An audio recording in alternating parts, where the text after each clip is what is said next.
រឿងស្នូកំភ្លើងនៅជាយដែននិពន្ធដោយរិនវិចិត្រហើយកង្កែបសូមប្រយុទ្ធស្ដាប់កំសាន្តដោយតទៅនៅចុងខែកក្កដាឆ្នាំ1940សំឡេងទ្រហឹងអឹងអាប់លាន់ចេញពីសាយនដ្ឋានមួយដែលមានស្លាកនៅក្នុងទ្វារថាវិទ្យាល័យអង្គរនាកណ្ដាលខេត្តសៀមរាបសំឡេងយុវសិស្សទាំងឡាយដែលឮពីត្រង់នេះបន្តិចត្រង់នោះបន្តិចលាន់ទ្រហឹងពេញផ្ទៃសាលាពួកគេជជែកគ្នាពីនេះពីនោះយ៉ាងរីករាយក្នុងចំណោមជនទាំងនោះគេឃើញក្មេងកំឡោះម្នាក់ដែលដើរក្នុងចំណោមពួកម៉ាក់ទាំងឡាយដែលគេមានឈ្មោះថាសុប្រាជ្ញាជាសិស្សឧស្សាហ៍ព្យាយាមម្នាក់សាស្ត្រាចារ្យទាំងឡាយតែងតែសរសើរយុវសិស្សនេះជានិច្ចគេជាក្មេងដែលចង់ចេះចង់ដឹងនិងចូលចិត្តរៀនសូត្រគ្រប់មុខវិជ្ជាយុវសិស្សរូបនេះជាអ្នកមានសម្ដីពីរោះចេះយល់ការគេអាចជជែកជាមួយមនុស្សគ្រប់ធនមិនថាចាស់ក្មេងយ៉ាងណាឡើយបើគេនិយាយពីរឿងសង្គមនយោបាយក្តីកិច្ចការអក្សរសាស្ត្រប្រវត្តិសាស្ត្រក្តីក៏យុវជនយើងអាចពន្យល់ជនដទៃបានដោយងាយក្រៅពីនោះគេក៏ជាអ្នកសម្បូរមនោសញ្ចេតនាចូលចិត្តកំណាព្យប្រឡងមលោកនិងភាពយន្តផងដែរឲ្យតែល្អមើលអ្នកកំឡោះនេះរាប់អានទាំងអស់មិនថាសម័យឬបុរាណទេយុវជនរូបនេះគេត្រៀមនឹងបញ្ចប់ការសិក្សានៅវិទ្យាល័យនឹងប៉ុន្មានថ្ងៃខាងមុខនេះហើយនៅតែមួយអាទិត្យទៀតទេដល់ពេលវកង់ធំហើយយុវសិស្សម្នាក់ឧទានឡើងយុវសិស្សម្នាក់ទៀតក៏តបមែនហើយក៏ចិត្តដល់ពេលពួកយើងត្រូវចាក់ចោលវិទ្យាល័យនេះដែរគិតទៅដូចជាមិនដាច់ចិត្តសោះគេឃើញសុប្រាជ្ញាដកដង្ហើមធំបន្តិចទើបតបទៅមិត្តដោយសម្ដីមួយនៅតែមួយអាទិត្យទៀតទេឈ្មោះជាសិស្សវិទ្យាល័យរបស់ពួកយើងនឹងអស់សុពលភាពបន្ទាប់ពីនោះយើងនឹងឈានចូលដល់ទំព័រជីវិតថ្មីមួយទៀតតើបន្ទាប់ពីនេះទៅមិត្តទាំងអស់គ្នាចង់ធ្វើអ្វីដែរយុវជនម្នាក់ឈ្មោះភ័ក្រនិយាយខ្ញុំគ្មានសង្ឃឹមអ្វីទេប្រាជ្ញាឯងក៏ដឹងស្រាប់ហើយការរៀនសូត្ររបស់ខ្ញុំក៏មិនសូវល្អចំណាយគ្រួសារទៀតសោតក៏ទីតល់ក្រពុំដឹងជារោគច្រកណានឹងដើរឲ្យបានសមប្រកបទេគុំតន់អស់សង្ឃឹមណាភើកសុប្រាជ្ញាតែស្មាមិត្តសម្លេងឯងត្រូវតែតស៊ូជានិច្ចមិត្តយើងទាំងអស់គ្នាតែងតែផ្ដល់កម្លាំងចិត្តឲ្យឯងហើយយើងនឹងជួយឯងតាមលទ្ធភាពគ្រប់ពេលវេលាចំណែកខ្ញុំវិញគិតថានឹងទៅរៀនបន្តយកដុកទ័រនៅបារាំង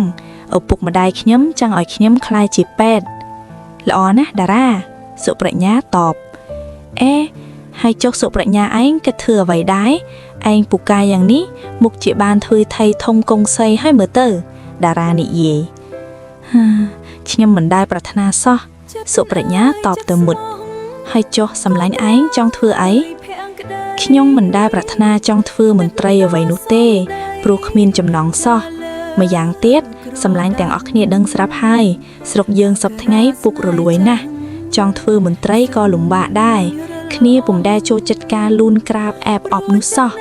តាំងតែពីតូចមកខ្ញុំមានបំណងប្រាថ្នាមួយដែលដកជាប់ក្នុងចិត្តហើយតែងប្រាថ្នាថាត្រូវតែធ្វើឲ្យសម្រេចប្រាថ្នានោះគឺចូលធ្វើជាយោធាហើយចូលវិទ្យាទាំងឡាយដែលសម្លឹងឯងចែកនោះមិនទៅជាអត្ថប្រយោជន៍ទេឬវិទ្យាទាំងនោះបើយកទៅប្រើក្នុងវេលាដូចពេលនេះឃើញថាមិនសមគួរសោះ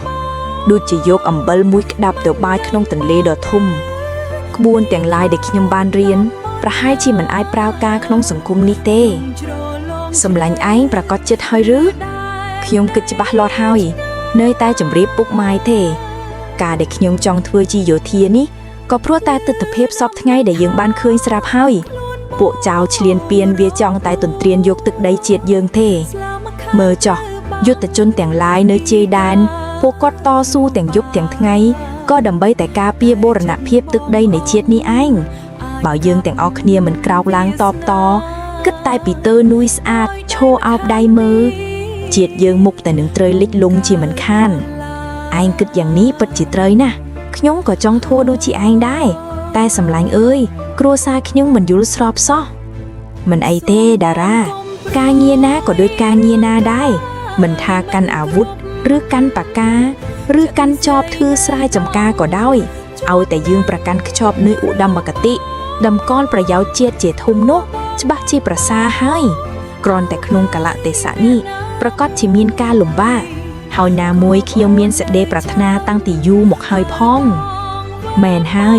ปรัชญานี่เยนี่เต้าแน่ตัวจีขนงสถานภาพแบบนาก็ได้ก็จะแม่วิเจียเนอแต่เมียนดำไลเอาแต่เยืองปลายเวียบานตรำเตอเพกนี่เย้ล้างบันจอบประโยคปรัชญามึดเตียงใบหยิยิ้มดักเนียให้ก่อเกียสมาเนียดาเจงเตอได้สังคมในอยู่จนเตียงใบกำปงแต่แรกล้างปอปรมขนดวงเจ็ดระบะเกเตียงใบเมียนฉันแต่อย่างมอมุดถาหนึ่งโยกจำแนกดึงแต่บ้านเรียนอยู่หมอกไฮนุเตยทั่วก้าชีประยาวดาวจีดตายก็ได้สังคมนุหักดวงเปรอาทิตย์แดดเตอร์สาวดอยปปกขมายปอดจุมจิตปีบะนะหนึ่งไอบันเจนบนลือบานเจ้าแสดงสถานการณ์ขนมปีพบโลกกำปุงแต่ต้านตึงหลางเนยทวีปเอรบกองตอบอาละมองกำปุงใต้ตุนเรียนยกตึกใดโปโลนไบซิกนึ่งบารังจำแนกเนื้ออันโดจินจะป้นแดดตั้งคล้วนเจียบ้องทมโนก็กำปุงใต้ตุนเรียนเรียตบาดเกอายได้รีไอเซียมได้รักษาไอกระเรียกคล้วนบานกุ้งวงโดยเกจะเจาะโนก็กำปุงใต้สำเลิงมั่วโรคเอากะเล็บตระบะยกได้กัมพูเชียหนึ่งลายได้จีดเยิงได้สถัดเนื้อกรอมอนาเชียบาบารังนุก็เตอร์มีนกับตบกิจไทยรักษาแดนได้ระบาดคล้วนพอง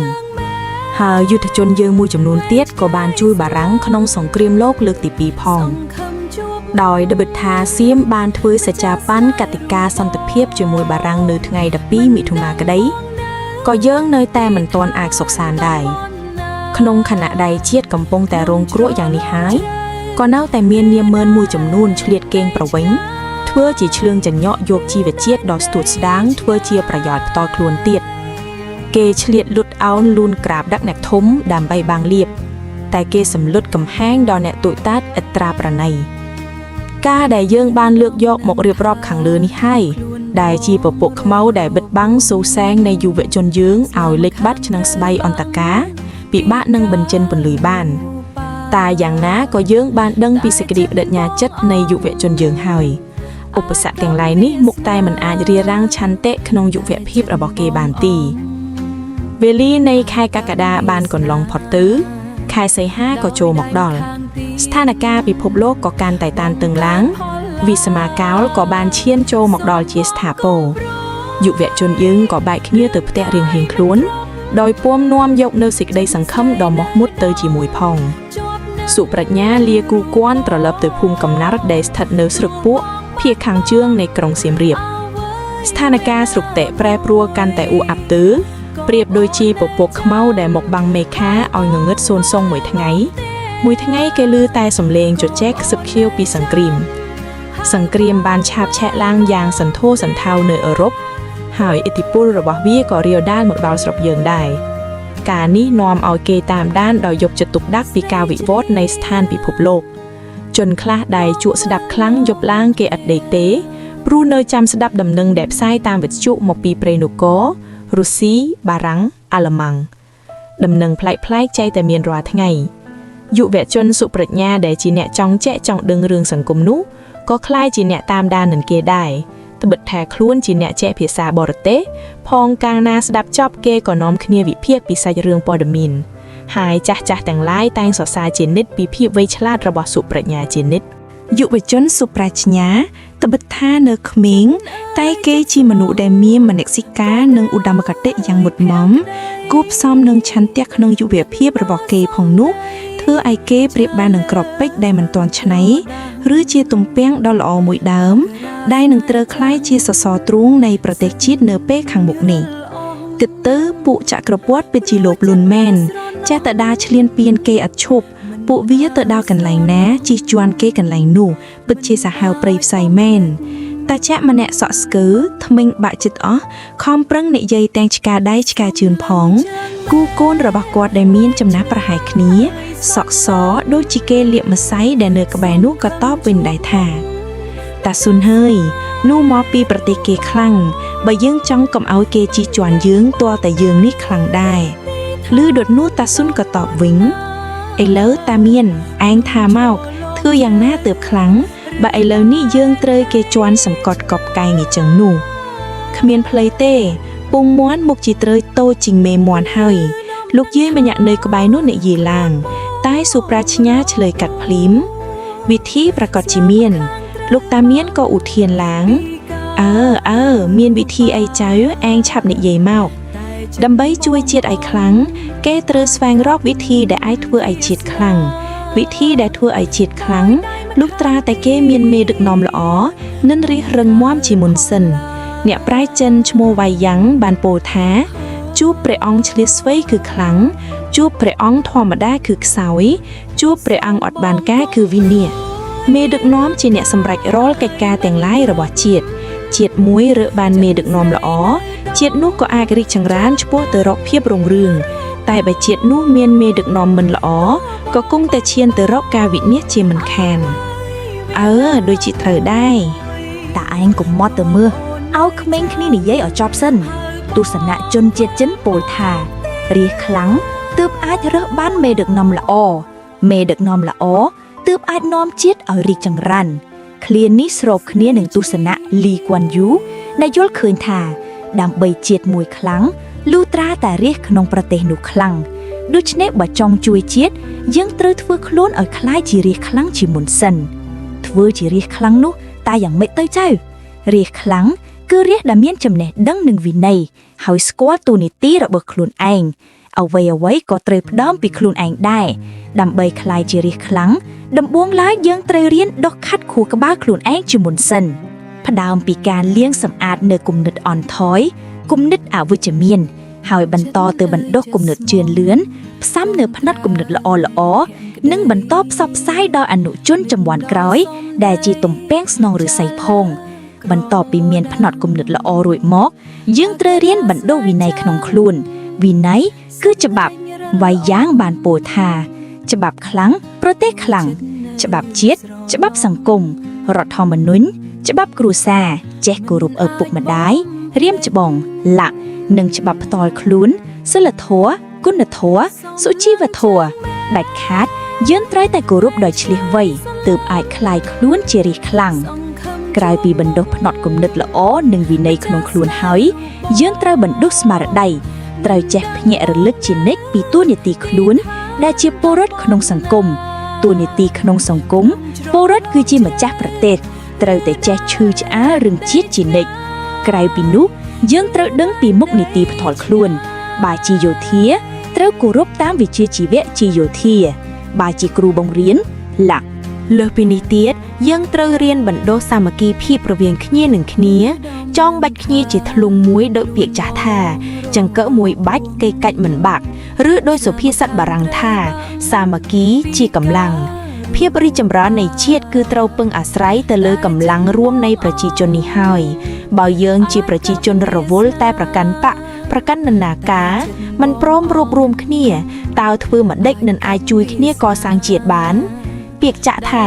សាមគ្គីរស់បែកបាក់សាមគ្គីស្លាប់បើយើងមិនរួមគ្នាតើធ្វើម្ដេចនឹងអាចទប់ទល់ជាមួយសត្រូវបានចោរដែលអាចជួលលួចទ្រព្យក្នុងផ្ទះបានក៏អាស្រ័យដោយការធ្វេសប្រហែសរបស់ម្ចាស់ផ្ទះនោះឯងដែរសាងជាតិគឺត្រូវការកម្លាំងសាមគ្គីដ៏ស្អិតរមួតរវាងមេដឹកនាំនិងរាស្ត្រចង់ជួយជាតិលុះត្រាតែពង្រឹងកម្លាំងសាមគ្គីធ្វើឲ្យជាតិរឹងមាំចង់ឲ្យជាតិរឹងមាំលុះត្រាតែរាស្ត្ររឹងមាំរាស្ត្ររឹងមាំគឺជារាស្ត្រដែលស្គាល់ខ្លួនឯងច្បាស់អូស្ដាប់ទៅដូចជាសមហេតុសមផលរបស់គេមែនពិតមែនហើយលោកតាដរាបណាព្រះអាទិត្យនៅរះយើងមិនត្រូវអស់សង្ឃឹមនោះទេចៅឯងនៅក្មេងមុខជាមានអនាគតវែងឆ្ងាយអាចជួយជាតិបានហើយតែមនុស្សចាស់ដូចជាតាដែលគ្មានទាំងកម្លាំងកំហែងក្នុងខ្លួនផងនោះតើនឹងអាចជួយជាតិបានដោយរបៀបណាទៅចាលឹះក្នុងនាមជារាស្ត្រនៃប្រជាជាតិមួយយើងត្រូវស្គាល់ខ្លួនឯងឲ្យច្បាស់ពោលគឺស្គាល់ទំនៀមទម្លាប់វប្បធម៌ប្រពៃណីនិងអ្វីដែលជារបស់ជាតិខ្លួនហើយប្រឹងប្រែងអភិរក្សនិងអភិវឌ្ឍឲ្យកាន់តែមានភាពរីកចម្រើនតទៅមុខទៀតស្គាល់ខ្លួនឯងនេះទៀតសោតគឺត្រូវស្គាល់ជាតិខ្លួនស្គាល់មិត្តស្គាល់សត្រូវតាមរយៈការសិក្សាប្រវត្តិសាស្ត្រនិងភាពឈ្លាសវៃរបស់ខ្លួនផងហើយការដែលក្មេងជំនាន់ក្រោយអាចស្គាល់ពីអត្តសញ្ញាណជាតិបានច្បាស់នោះគឺត្រូវពឹងលើការណែនាំព្រានប្រដៅពីមនុស្សចាស់ដូចជាលោកតានេះឯងអូនិយាយបានក្បាស់ក្បាយល្អណាស់តាឯងមិនដែលនឹកស្មានថាសុផលមានកូនពូកែយ៉ាងនេះសោះ ក្មេងវាបានរៀនសូត្រមុខតចេដឹងពូកាអញ្ចឹងហើយមិនដូចតែឯងទេនៅក្មេងដើរតែខ្វៀវគោលេងតែលបែងរឿងវាហួសហើយកុំរំលឹកមកធ្វើអីល្ងាចណាស់ហើយខ្ញុំសូមលាលោកតាលោកយាយត្រឡប់ទៅផ្ទះសិនហើយខ្លាចអ្នកម៉ែមានការរោគទៅចោះសុខសប្បាយណាចៅសុប្រាជ្ញាសំពះលាចាស់ទុំរួចហើយទៀងកង់ដែលផ្អែកនឹងគល់ស្វាយមកជិះរកកាត់ផ្លូវថ្នល់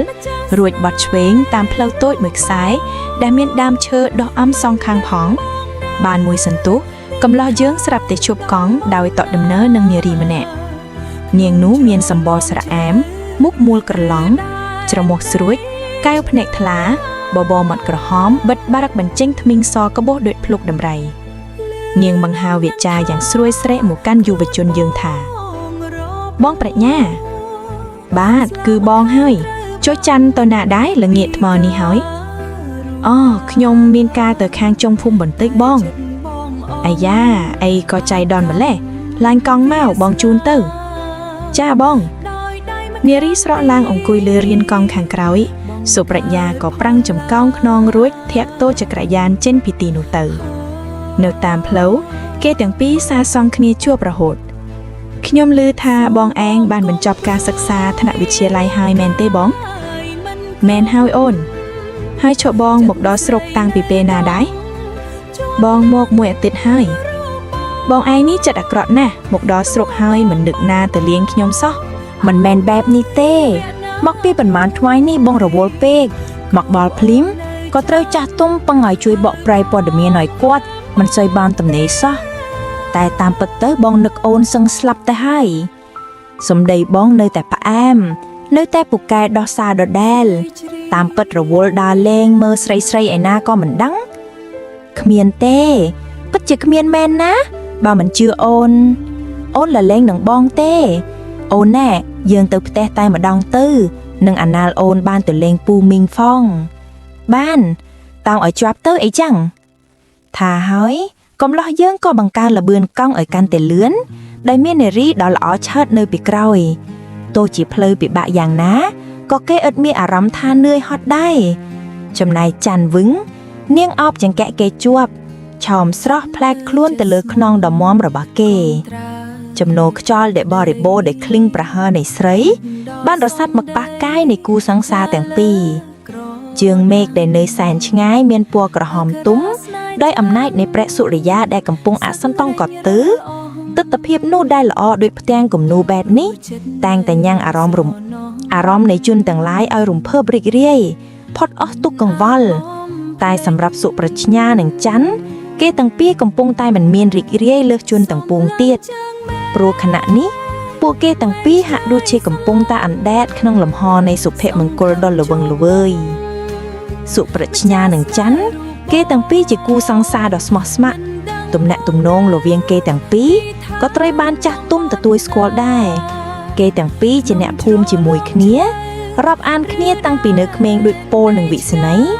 ហើយក៏មានសេចក្តីស្មោះស្ម័គ្រមិនចាញ់រ៉ូមេអូនិងជូលៀដែរថ្ងៃដែលសុប្រាជ្ញាទៅរៀននៅខេត្តច័ន្ទយំព្រោះមិនចង់បែកពីគេរៀងរាល់ខែនាងតែងផ្ញើសម្បត្តិទៅសួរសុខទុក្ខសង្សារដោយសេចក្តីនឹករលឹក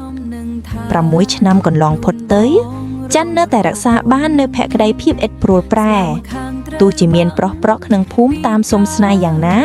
ក៏ច័ន្ទនៅចាំតែសុប្រាជ្ញាតែម្នាក់ប៉ុណ្ណោះចំណែកសុប្រាជ្ញាវិញក៏មានសេចក្តីស្មោះស្ម័គ្រណាស់ដែរ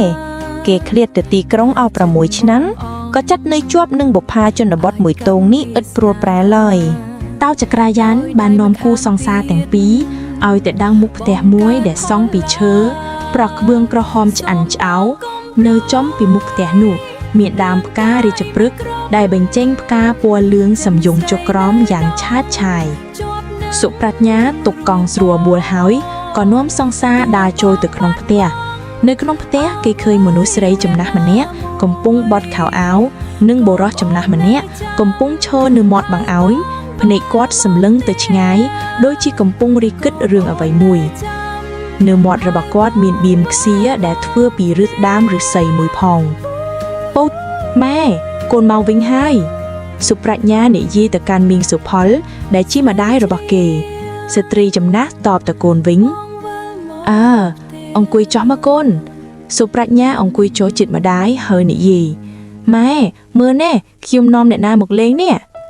ជំរាបសួរពូមីងចាន់ឧទានឡើងទាំងញញឹមពព្រាយលើកដៃថ្វាយព្រែតក្មួយពូសានតបហើយគាត់ងាកទៅបន្តោះកូនសុប្រាជ្ញាកូនឯងនេះចំមែនហើយមកដល់ភូមិមួយអាទិត្យហើយមិនគិតទៅលេងប្អូនសោះទាល់តែគ្នាមករកដល់ផ្ទះមកពីខ្ញុំរវល់ពេកនឹងណាពុកឮដូចនោះមីងសុផលក៏លូកមាត់ដែរកូនឯងដឹងទេពេលដែលកូនមិននៅប្អូនគេមកសួរសុខទុក្ខពុកម៉ែរហូតណាកូនដឹងហើយនេះពុកម៉ែសរសើរតែច័ន្ទអប់ឮសរសើរកូនសាក់តែម្ដងសុប្រាជ្ញាលលេងនឹងម្ដាយយីកូននេះចំមែនហើយកូននិយាយលេងទេច័ន្ទបងអរគុណហើយណាកំឡោះយើងងាកទៅអរគុណសង្សារចាមិនអីទេបងនាងតបដោយទឹកមុខញញឹមអមដោយសំឡេងស្រួយស្រេះណាច័ន្ទនៅហូបបាយជាមួយមីងសិនហើយណាចាមីងចប់សម្ដីនេះនារីទាំងពីរងើបឡើងដើរទៅចង្ក្រានបាយដែលនៅលូវែងខាងក្រោយផ្ទះបាត់ទៅសុប្រាជ្ញាពូសានហៅកូនសុប្រាជ្ញាក៏តបវិញដោយក្តីគោរពបាទពុកកូនឯងនឹងច័ន្ទចង់គិតគូរយ៉ាងណាដែរកូនមិនតន់ចង់គិតទេពុកកូនឯងស្រឡាញ់គ្នាតាំងពីតូចមកដល់ពេលនេះដឹងក្តីអស់ហើយពុកក៏ចង់បានកូនប្រសើរល្អដូចជាច័ន្ទដែរប៉ុន្តែពេលនេះកូនទើបតែរៀនចប់ពុកដឹងហើយកូនឯងល្មមរកការងារទៅមើលមានចំណេះប៉ុណ្ណឹងដែរកូនរកប្រឡងចូលក្រសួងណាមួយដែលខ្លួនស្រឡាញ់ចោះតែកូនយ៉ាងម៉េចកូនមិនចង់ធ្វើជាមន្ត្រីទេបើមិនចង់ធ្វើជាមន្ត្រីតើកូនចង់ធ្វើអ្វីវិញឬក៏ចង់ធ្វើស្រែកូនដឹងហើយថាពុកម៉ែគ្មានស្រែភ្លឺអីចែកឲ្យទេមិនមែនទេពុកបើអញ្ចឹងយ៉ាងម៉េចវិញគឺកូនមានបំណងប្រាថ្នាមួយដែលប៉ងជួបមករហូតបំណងប្រាថ្នាអ្វីទៅកូនចង់ធ្វើទីហ៊ានឮសម្ដីកូនដូចនេះពូសានៅស្ងៀមទឹកមុខគាស់ប្រែប្រួយបន្តិចទំនងជារិះគិតរឿងអ្វីមួយយ៉ាងសុប្រាជ្ញាបានពុកកូនពិតជាចង់ធ្វើជាទីហ៊ានពិតមែនឬបាទពុកកូនគិតច្បាស់លាស់អស់ហើយពុកមិនចំទាក់កូនទេតែកូនសាកគិតម្ដងទៀតទៅមើលកូនឯងជាអ្នករៀនសូត្រដៃធ្លាប់កាន់តែប៊ិតនឹងសៀវភៅបើក្នុងខណៈនេះកូនឯងចង់តែធ្វើជាយោធាកាន់អាវុធតើអាចស៊ូទ្រាំនឹងការលំបាកបានដែរឬកូនបានគិតឲ្យពុកដំបូងប្រកាសជាត្រូវរងនឹងការលំបាកពិតមែនតែយូរទៅគង់តែអាចតស៊ូបានទេពុកក្នុងពេលនេះប្រទេសជាតិកំពុងវឹកវរបើកូនតែធ្វើជាទីហ៊ានកូនត្រូវប្រឈមនឹងគ្រោះថ្នាក់គ្រុឌពេលកូនមិនខ្លាចទេឬអត់ខ្លាចទេពុកកូនពិតជាបានគិតច្បាស់លាស់ហើយបាទច្បាស់ឲ្យពុកសុប្រាជ្ញាឆ្លើយដោយមើងម៉ាត់ហើយចោះច័ន្ទនាងដឹងរឿងនេះទេកូនមិនទាន់បានប្រាប់នាងពីរឿងនេះទេពុកកូនធំដឹងក្តីហើយការអ្វីកូនគិតឲ្យច្បាស់លាស់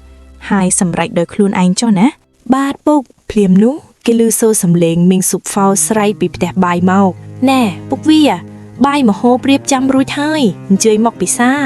សុប្រាជ្ញមកហូបបាយកូនបាទម៉ែចប់ប្រយោគនេះពូសាននិងសុប្រាជ្ញចូលទៅផ្ទះបាយហើយគេទាំង4ក៏បរិភោគអាហារពេលល្ងាចក្រោមបរិយាកាសដ៏រីករាយមីងសានលួចសម្លឹងច័ន្ទរហូតគាត់ពេញចិត្តនឹងនាងណាស់បាយរួចសុប្រាជ្ញជូនច័ន្ទត្រឡប់ទៅផ្ទះវិញមេឃងងឹតទៅហើយគេទាំងពីរជិះកង់កាត់ភ្លឺស្រែដែលបំភ្លឺដោយកូនចង្កៀងតូចមួយបងសំឡេងច័ន្ទហៅសុប្រាជ្ញបាទបងមានបំណងចង់ធ្វើជាទាហានមែនទេមិនក៏អូនដឹងរឿងនេះសុប្រាជ្ញសួរដោយឆ្ងល់អ្វីដែលបងជជែកគ្នាជាមួយពូអូនបានឮអស់ហើយចុះអូនគិតយ៉ាងណាចំពោះរឿងនេះអូនគាំទ្របងពិតមែនឬអូនប្រកាសហើយហេតុអីក៏អូនមិនជំទាស់បងឯងនេះសួរដូចជាមិនធ្លាប់ស្គាល់អូន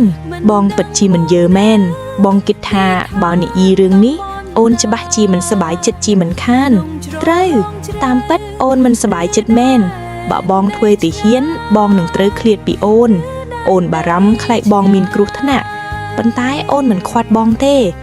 ហេតុអីបានមិនខ្វាត់បងព្រោះអូនស្រឡាញ់បងក្តីស្រឡាញ់មិនមែនជាការអោបក្រសោបទេ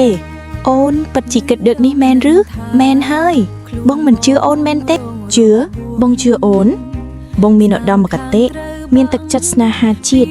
មានឆន្ទៈស័ក្តិសមជាកូនប្រុសមានរឿងអីអូនត្រូវប្រឆាំងនឹងគំនិតរបស់បងដឹងទេអូនស្រឡាញ់បងបំផុតត្រង់ចំណុចនេះឯងច័ន្ទអូនពិតជាធ្វើឲ្យបងភ្ញាក់ផ្អើលណាស់ភ្ញាក់ផ្អើលយ៉ាងម៉េចវិញបងមិននឹកស្មានថាអូនជាគិតបែបនេះទេ បងចាំបានថា6ឆ្នាំមុនមានក្មេងស្រីម្នាក់យំតាមបងខ្វាត់បងមិនឲ្យទៅរៀនគេនិយាយថាបងឈប់ស្រឡាញ់គេហើយបងឯងនៅគិតថាអូនជាក្មេងស្រីដោយការពី6ឆ្នាំមុនទៀតឬពីមុនបងគិតបែបនឹងមែនតែឥឡូវអត់ទេឥឡូវអូនលែងជាក្មេងស្រីហើយតែជាអីវិញចឹងជាដួងច័ន្ទដែលកំពុងរះក្នុងចិត្តបងហើយច័ន្ទមួយដួងនេះនឹងរះជានិច្ចក្នុងបេះដូងរបស់បងគេថាអ្នករៀនសូត្រពូកែលែបខែសម្ដីណាពាក្យនេះបងនិយាយជាមួយអូនតែម្នាក់គត់តើអូនជឿបងហើយអូនចូលផ្ទះចុះបងត្រឡប់ទៅវិញហើយណាចាបងថាហើយច័ន្ទឡើងចណ្ដាលចូលទៅក្នុងផ្ទះបាត់សុប្រាជ្ញាក៏ឡើងកង់ជិះជ្រែកស្បាយអន្តការត្រឡប់ទៅផ្ទះគេវិញខែសីហាកន្លងផុតទៅស្ថានភាពកាន់តែអ៊ូអាប់ឡើងក្នុងវសន្តរដូវអាកាសធាតុមិនសូវជាល្អប៉ុន្មានទេពពកខ្មៅរសាត់ដៀងដុំអណ្ដែតលើអាកាសបង្អូរភ្លៀងមិនសូវដាច់ចំណាយសភាពការក្នុងនៃប្រទេសក៏កាន់តែពិបាកខ្លាំងណាស់ដែរសាលារៀនភាគច្រើនត្រូវបិទទ្វារសាស្ត្រាចារ្យជនជាតិបារាំងដែលបង្រៀននៅសាលាទាំងនោះក៏ប្រែជាពាក្យឯកសណ្ឋានយោធាជនស៊ីវិលមួយចំនួនក៏ប្រែជាមានស័ក្តិនៅលើសម្លៀកបំពាក់ខោអាវប៉ារ៉ាសឹងទៅគ្រប់គ្នាដែររាជការបានប្រកាសជ្រើសរើសទ័ពដើម្បីទប់ទល់នឹងសភាពការព្រំដែនដែលចេះតែឡើងកម្ដៅឥតឈប់ឈរមានយុវជនជាច្រើនបានស្ម័គ្រចិត្តចូលបម្រើទ័ពហើយក្នុងចំណោមជនទាំងនោះក៏មានមនុស្សម្នាក់ដែរនោះគឺសុប្រាជ្ញាក្រោយពីបានទទួលការអនុញ្ញាតពីឪពុកម្ដាយសុប្រាជ្ញាបានស្ម័គ្រចិត្តចូលបម្រើទ័ពព្រឹកនោះព្រះសូរិយាប្រឹងរះឡើងជ្រែកស្បៃអពិតនៃទឹកសន្សើមដែលធ្លាក់ចុះមកឥតឈប់នៅមុខផ្ទះពូសានគេឃើញមានសភាពអ៊ូអរមានអ្នកភូមិមកប្រជុំគ្នាជាច្រើននាក់ដើម្បីជូនដំណើរសុប្រាជ្ញាដែលត្រូវចេញដំណើរទៅធ្វើយោធាតាសុននិងតាមានដែលជាដៃគូតាមដានព័ត៌មានដ៏សកម្មនោះក៏បានមកជូនដំណើរសុប្រាជ្ញាដែរគាត់ទាំងពីរនាំយកនៅរបស់របរខ្លះមកផងតាសុនទះស្មាសុប្រាជ្ញាហើយនិយាយថាអាចៅបើឯងទៅបែបនេះលែងមានអ្នកបកប្រែព័ត៌មានឲ្យតាស្ដាប់ទៀតហើយមិនអីទេលោកតាចាំពេលត្រឡប់មកវិញខ្ញុំនឹងបកប្រែជូនលោកតាទៀតក៏បានសុប្រាជ្ញាអ្វីដែលចៅកំពុងធ្វើនេះជាកិត្តិយសមួយហើយក៏ជាកាតព្វកិច្ចរបស់កូនប្រុសដែរណាចៅកំពុងណាមកិត្តិយសដល់អ្នកភូមិយើងផងដែរហើយនេះតាមានរបស់ខ្លះជូនចៅតាសានលើក្រណាត់ក្រហមមួយឡើងនេះជាយន្តការពារខ្លួនកាលតានៅពីក្មេងធ្លាប់ចូលសមរភូមិរាប់មិនអស់តែមិនដែលមានគ្រោះថ្នាក់អីទេឥឡូវនេះតាប្រគល់ឲ្យចៅសូមចៅសុខសប្បាយណាអរគុណលោកតាសុប្រាជ្ញាទទួលលោកយាយម្នាក់នៅក្បែរនោះលើកដៃឡើងបួងសួងសូមឲ្យទេវតានិងវត្ថុស័ក្តិសិទ្ធិទាំងឡាយជួយថែរក្សាចៅឲ្យបានសេចក្តីសុខសូមឲ្យតបយើងបានជ័យជំនះបណ្ដេញខ្មាំងចិនឲ្យអស់ពីទឹកដីយើងសាធុសុប្រាជ្ញាងាកទៅរកឪពុកម្ដាយវិញពុកម៉ែកូនលាហើយទៅចុះកូនសូមឲ្យបានសេចក្តីសុខមីងសុផលជូនពរកូនអាដាមជួយមើលសុប្រាជ្ញាផងណាពូសាននិយាយជាមួយយុវជនម្នាក់ដែលឈរនៅក្បែរនោះគេមានវ័យស្របាលនឹងសុប្រាជ្ញាដែរបាទមិនអីទេពូឧត្តមតបយុវជននេះជាមិត្តរបស់សុប្រាជ្ញាតាំងពីក្មេងគេទើបតែបញ្ចប់ការសិក្សាដោយសុប្រាជ្ញាដែរដោយមានឪពុកជាមន្ត្រីរាជការស្រាប់គេក៏ទទួលបានតួនាទីជាមន្ត្រីនៅខេត្តមួយជាប់ព្រំដែនក៏ជាទីតាំងដែលសុប្រាជ្ញាត្រូវទៅវឹកហាត់និងឈរជើងដែរហេតុនេះពួកគេក៏ចេញដំណើរទៅជាមួយគ្នាតែម្ដងសុប្រាជ្ញាសំពះលាឪពុកម្ដាយរួចគេងាកទៅឡានដែលបញ្ឆេះចាំរួចជាស្រេចតែកំឡោះយើងដូចជារារែកមិនចង់ឡើងលើឡានសោះគេដូចជានៅចាំអ្វីម្យ៉ាងបងប្រាជ្ញាសំឡេងច័ន្ទលន់ឡើងសុប្រាជ្ញាស្ទុះផ្លែទៅរកប្រភពសំឡេងច័ន្ទទុកកង់ហើយរត់មករកសង្សារគេទាំងពីរសម្លឹងមុខគ្នាច័ន្ទហួចកញ្ចប់មួយឲ្យសុប្រាជ្ញាអូនមានរបស់ជូនបងទៅឆ្ងាយថែរក្សាខ្លួនផងណាអូនរងចាំបងត្រឡប់មកវិញនិយាយបានតែប៉ុណ្ណោះនាងអន់មុខចោះកែវភ្នែកនាងប្រែជាសើមដោយដំណក់ថ្លាច័ន្ទព្យាយាមជូតចេញនាងមិនចង់យំឲ្យគេឃើញទេ สุปรจนาเตียงกายสองสามหมอกระสอบจบตรุงนี่นึกคืนกาแดนเนี่ยเลียเนียงเตอเรียนจันเกาะบ้านยมได้เลิกนี้จันยุมแต่ตึกพเนกนี่เหมือนโดยมุนเต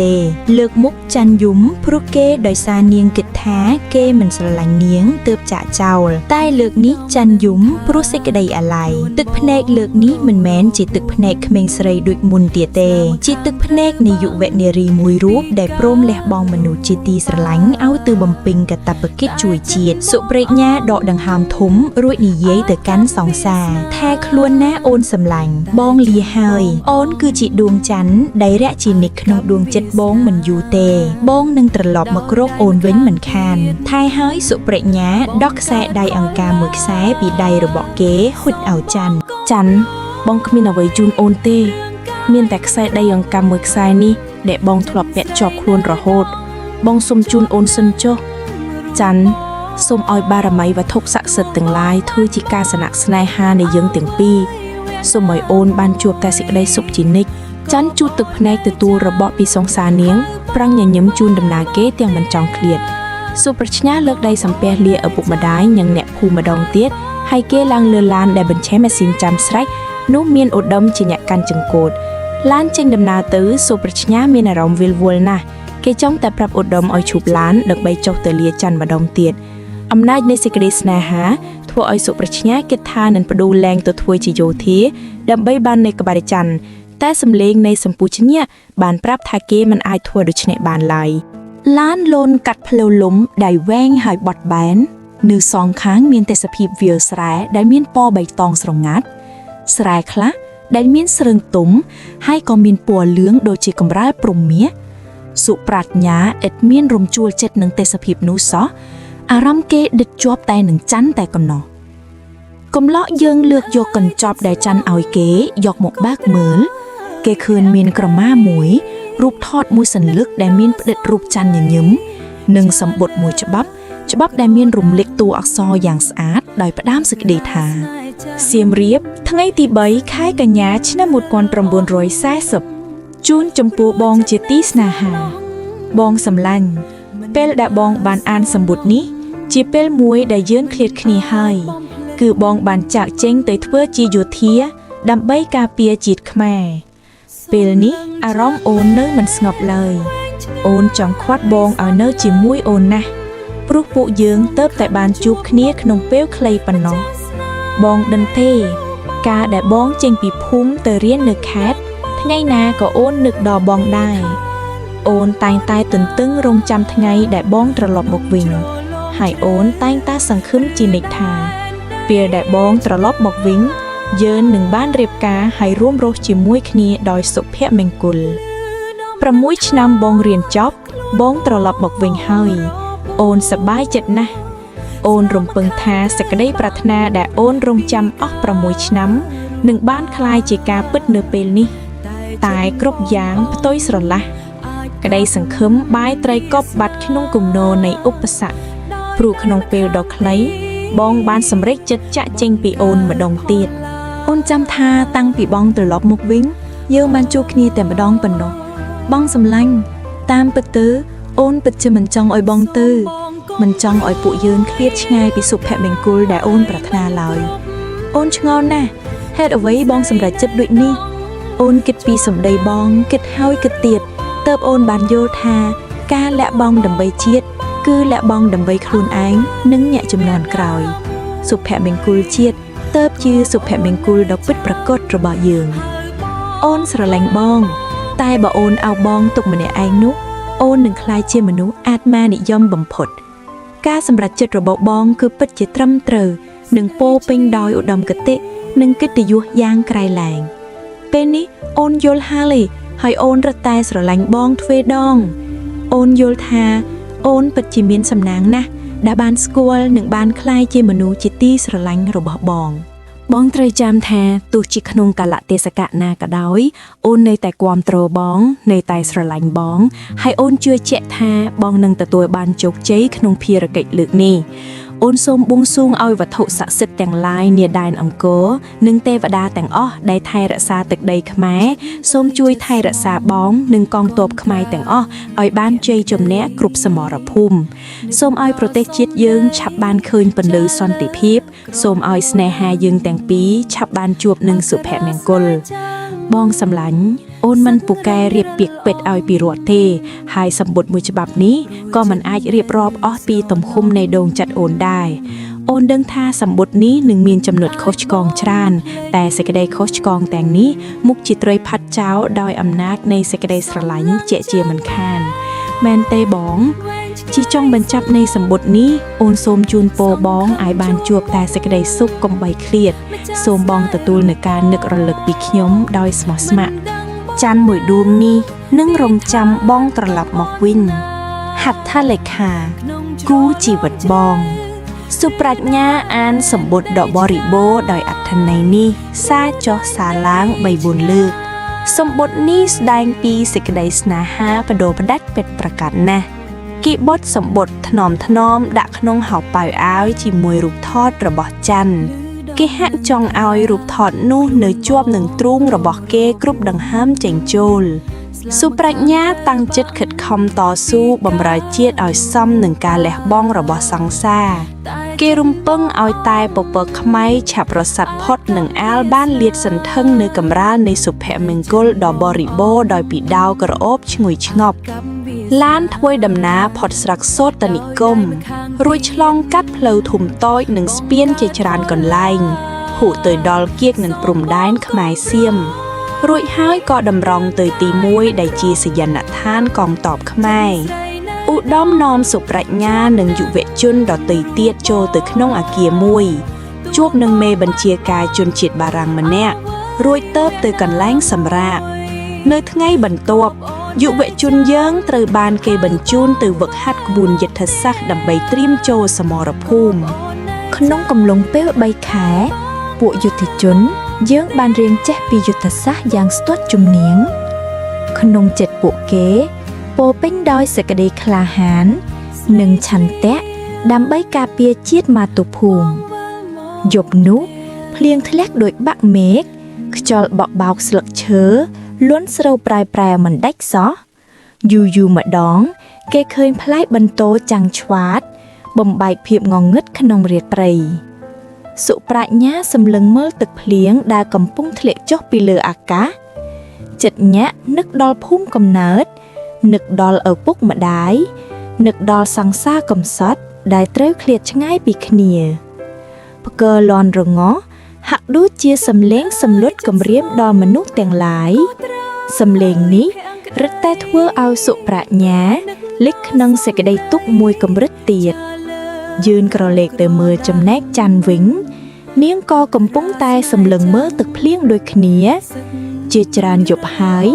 នាងគេងមិនសូវលក់សោះសេចក្តីនឹករលឹកចំពោះសង្សារច័ន្ទខ្លាចសំឡេងផ្គរណាស់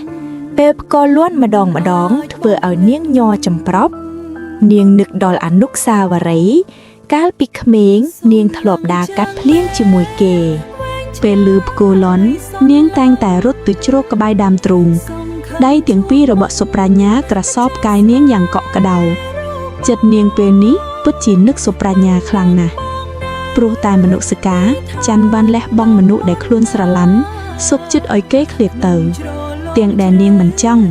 នាងសុខចិត្តរងនៅទម្ងន់នៃសេចក្តីទុក្ខដ៏ធ្ងន់ក្រៅពីនេះច័ន្ទត្រូវនៅទម្ងន់សម្ពាធដ៏ធ្ងន់មួយទៀតគឺគ្រួសារដែលបិទថាឲ្យពុកម្ដាយច័ន្ទពេញចិត្តចំពោះភាពឆ្លៀសវៃរបស់សុប្រាជ្ញាពិតមែនតែរឿងដែលសុប្រាជ្ញាចូលធ្វើជាយោធានេះពួកគាត់មិនពេញចិត្តទេហើយថែមទាំងប្រាប់ឲ្យច័ន្ទផ្តិតទំនាក់ទំនងជាមួយសុប្រាជ្ញាទៀតផងខណៈពេលដែលច័ន្ទកំពុងតែសម្លឹងទឹកភ្លៀងធ្លាក់នោះសំឡេងមួយបានលាន់ឡើងពីក្រោយខ្នងនាងមិនតន់ចូលដេកទេឬកូនចានៅទេពុកមើលទៅទឹកមុខកូនដូចជាមិនសប្បាយចិត្តទេកូនមានរឿងអីក្នុងចិត្តឬអូអត់មានអីទេពុកកូនឯងកំពុងនឹកដល់សុប្រាជ្ញាមែនទេកាលបើឮឈ្មោះនេះឡើងអារម្មណ៍ច័ន្ទប្រែជាចម្លែកមួយរំពេចធម្មតាឪពុកនាងមិនសូវរំលឹកពីសុប្រាជ្ញាទេចាច័ន្ទឆ្លើយតិច ពូចែមដកដង្ហើមធំសំឡេងនោះរឹតតែនាំឲ្យច័ន្ទព្រួយបារម្ភឡើងថែមទៀតមានរឿងអ្វីទៅពុកចង់ឲ្យកូនឯងឈប់គិតពីសុប្រាជ្ញាទៅហេតុអ្វីទៅពុកវាទៅធ្វើជាទាហានបែបនេះมันសមឲ្យកូនឯងផ្ញើជីវិតទេកូនឯងគិតទៅតែហ៊ានសូម្បីតែជីវិតខ្លួនឯងក៏រក្សាមិនគង់ផងតើមានអ្វីរំពឹងទៀតសំឡេងនេះធ្វើឲ្យច័ន្ទខ្វល់ខ្វាយជាខ្លាំងពុកតែហ៊ានគ្មានអ្វីក៏ល្អទេនៅឆ្ងាយផ្ទះសំបែងគេមុខជាវក់នឹងស្រីផ្សេងដែលលេងប៉ៅឡែភ្លេចកូនឯងហើយពុកកូនស្គាល់បងប្រាជ្ញាច្បាស់ណាស់គាត់មិនមែនជាមនុស្សដូចប៉ាគិតទេដល់ត្រឹមនេះពូចែមដកដង្ហើមម្ដងទៀតកាត់ចិត្តពីវាទៅបើវាស្រឡាញ់កូនមែនវាមិនទុកកូនចោលបែបនេះទេស្នេហាជាតិស្អីសភាពបែបនេះហើយបើថាទៅរស់ស្លាប់ត្រូវជាងរៀនបាយខ្ពង់ខ្ពស់ដែរតែបាយជាល្ងងទៅធ្វើតែហ៊ានពិតជាចោលមកសៀតពេតមែនថាហើយគាត់ក៏ដើរចេញទៅបាត់នៅខាងក្រៅភ្លៀងធ្លាក់កាន់តែខ្លាំងច័ន្ទសម្លឹងមើលទឹកភ្លៀងទាំងអារម្មណ៍សោកសៅកាត់ចិត្តពីវាទៅបើវាស្រឡាញ់កូនមែនវាមិនទុកកូនចោលបែបនេះទេស្នេហាជាតិស្អីសភាពបែបនេះហើយបើថាទៅរស់ស្លាប់ត្រូវជាងរៀនបានខ្ពង់ខ្ពស់ដែរតែបាយជាល្ងងទៅធ្វើតែហ៊ានចោលមកសៀតពេតមែនសំឡេងឪពុកនាងលាន់ឡើងក្នុងគំនិតនាងមិនដាច់សម្ពាធនេះមិនស្រាលទេទាំងច័ន្ទនិងសុប្រាជ្ញាសុទ្ធតែលំបាកដូចគ្នាប៉ុន្តែគេទាំងពីរនៅតែទុករឿងជាតិសំខាន់ជាងរឿងផ្ទាល់ខ្លួនច័ន្ទស្រឡាញ់សង្សារនាងរឹតតែស្រឡាញ់ឧត្តមគតិរបស់គេសុប្រាជ្ញាស្រឡាញ់ច័ន្ទស្មើជីវិតតែគេដឹងច្បាស់ថាក្នុងនាមជាយុវជនខ្លួនគេមានកាតព្វកិច្ចជួយជាតិបើជាតិគង់វង្សសេចក្តីសុខគ្រួសារក៏អាចមានតែបើជាតិជួបការអន្តរាយមិនថាឡើយគ្រួសារសូម្បីតែនារីជាទីស្រឡាញ់របស់គេក៏គេមុខជាមិនអាចរក្សាបានដែរបុព្វបុរសយើងបានលះបង់ច្រើនណាស់ដើម្បីការពាររក្សាជាតិខ្មែរមួយនេះមរតកនេះហើយដែលคล้ายជាសម្លេងដាស់តឿនចិត្តយុវជនទាំងឡាយឲ្យក្រោកឡើងឥតរួញរាដើម្បីការពារជាតិជួយជាតិឲ្យផុតពីគ្រោះអាសន្នគេទាំងអត់តស៊ូបូជាជីវិតដោយមិនខ្លាចស្លាប់ព្រោះសេចក្តីស្លាប់ព្រោះស្នេហាជាតិទោះជាស្លាប់1000ដងទៀតក៏គង់មានប្រយោជន៍ជាងអ្នកដែលរស់នៅដោយគុំសាកស្លាប់ព្រោះស្មោះត្រង់នឹងជាតិស្លាប់1000ដងទៀតរឹតតែប្រសើរគ្មានអ្វីគួរឲ្យស្ដាយទេសេចក្តីស្នេហាដ៏ពោពេញដោយឧត្តមគតិនេះមានសភាពដូចជាពន្លឺចង្គៀងដ៏ទូចនៅក្នុងភពមួយដែលងងឹតសូន្យសុំទាំងជាតិនិងគ្រួសារសុទ្ធតែដាក់បន្ទុកឲ្យគេទាំងពីរដូចគ្នាកំឡុងពេល3ខែដែលសុប្រាជ្ញាកំពុងហ្វឹកហាត់នៅព្រំដែនក៏មានឮសូរសំឡេងគ្រាប់រ៉ាកែតស្ទើរតែរៀងរាល់ថ្ងៃកញ្ញាតុលាវិច្ឆិកាសង្គ្រាមបានឆាប់ឆាកនៅព្រំដែនតាមដងទន្លេមេគង្គក្នុងដែនប្រទេសឡាវតបទាំងសងខាងបានវាឆ្មក់គ្នាជាញឹកញាប់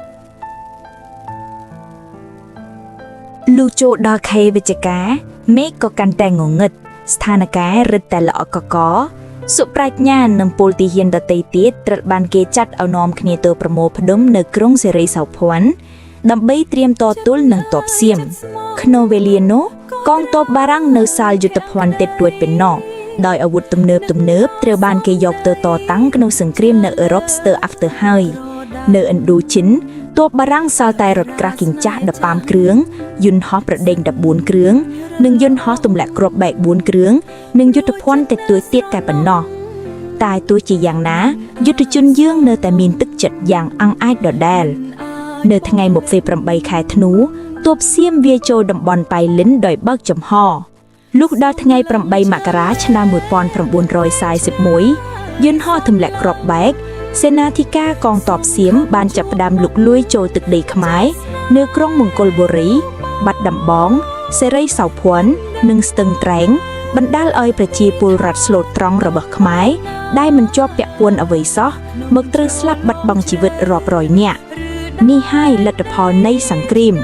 តបនឹងស្ថានភាពនេះបារាំងបានប្រមូលផ្ដុំទ័ពនៅសេរីសោភ័ណ្ឌដើម្បីត្រៀមវាយបកតាមច្រកប៉ោយប៉ែត កងទ័ពជើងទឹកបារាំងចាប់ផ្ដើមចេញប្រតិបត្តិការនៅឧបាយកលមួយធ្វើដូចជាបំរុងឡាងគោកត្រង់ខេត្តចន្ទបុរីនេះហើយទើបមានការប្រយុទ្ធកាត់ឡើងនៅឈូងសមុទ្រសៀមដែលបណ្ដាលឲ្យនាវាពិឃាតរបស់សៀម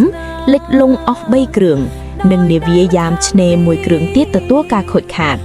បានសេចក្តីថាមួយផ្នែកធំនៃកងទ័ពជើងទឹកសៀមត្រូវបានបំផ្លិចបំផ្លាញហើយនេះចាត់ទុកជាជ័យជំនះមួយដ៏ក្រាស់ក្រែលដែរចំណែកនាវាបារាំងវិញទោះជាត្រីយន្តហោះប្រដេញតាមប្រគិះប្រកិតយ៉ាងណាក៏នៅតែមកដល់ជំរំដោយសុវត្ថិភាពឥតមានខូចខាតសោះឡើយថ្ងៃទី10ខែមករាឆ្នាំ1941កងទ័ពសៀមបានចូលមកវាយឆ្មក់នៅតំបន់សំរោងខេត្តសៀមរាបតំបន់យាងដងគុំនិងក្បាលក្របីខេត្តប៉ោយប៉ែតដើម្បីជាការសងសឹក15ថ្ងៃបន្ទាប់សុប្រញ្ញាបានទទួលបញ្ជាឲ្យនាំគូកូនរបស់ខ្លួនទៅប្រចាំការនៅច្រកតូចមួយរងចាំឱកាសវាយលុកយប់នោះទីហ៊ានបារាំងចាប់ប្រតិបត្តិការពីម៉ោង3ទៀបភឺទៅតក្នុងរាត្រីដ៏ស្ងាត់ជ្រងំក្រោមសីតុណ្ហភាពដ៏ត្រជាក់កងទាហានបានលបចូលទៅក្នុងលេនដ្ឋានដែលគេបានជីកបំរុងទុកពីថ្ងៃមុនដោយប្រុងប្រយ័ត្នឥតមានឲ្យលឺសូរអ្វីឡើយ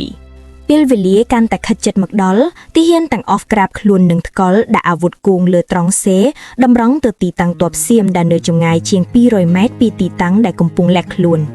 កងទ័ពយើងមានទឹកចិត្តយ៉ាងអង់អាចគេសង្ឃឹមថានេះហើយជាឱកាសដើម្បីសងសឹកជូនជនរួមជាតិខ្មែរដែលបានបាត់បង់ជីវិតដោយស្នាដៃខ្មាំងសត្រូវសៀមឈ្លានពានក្នុងពេលកំឡុងទៅ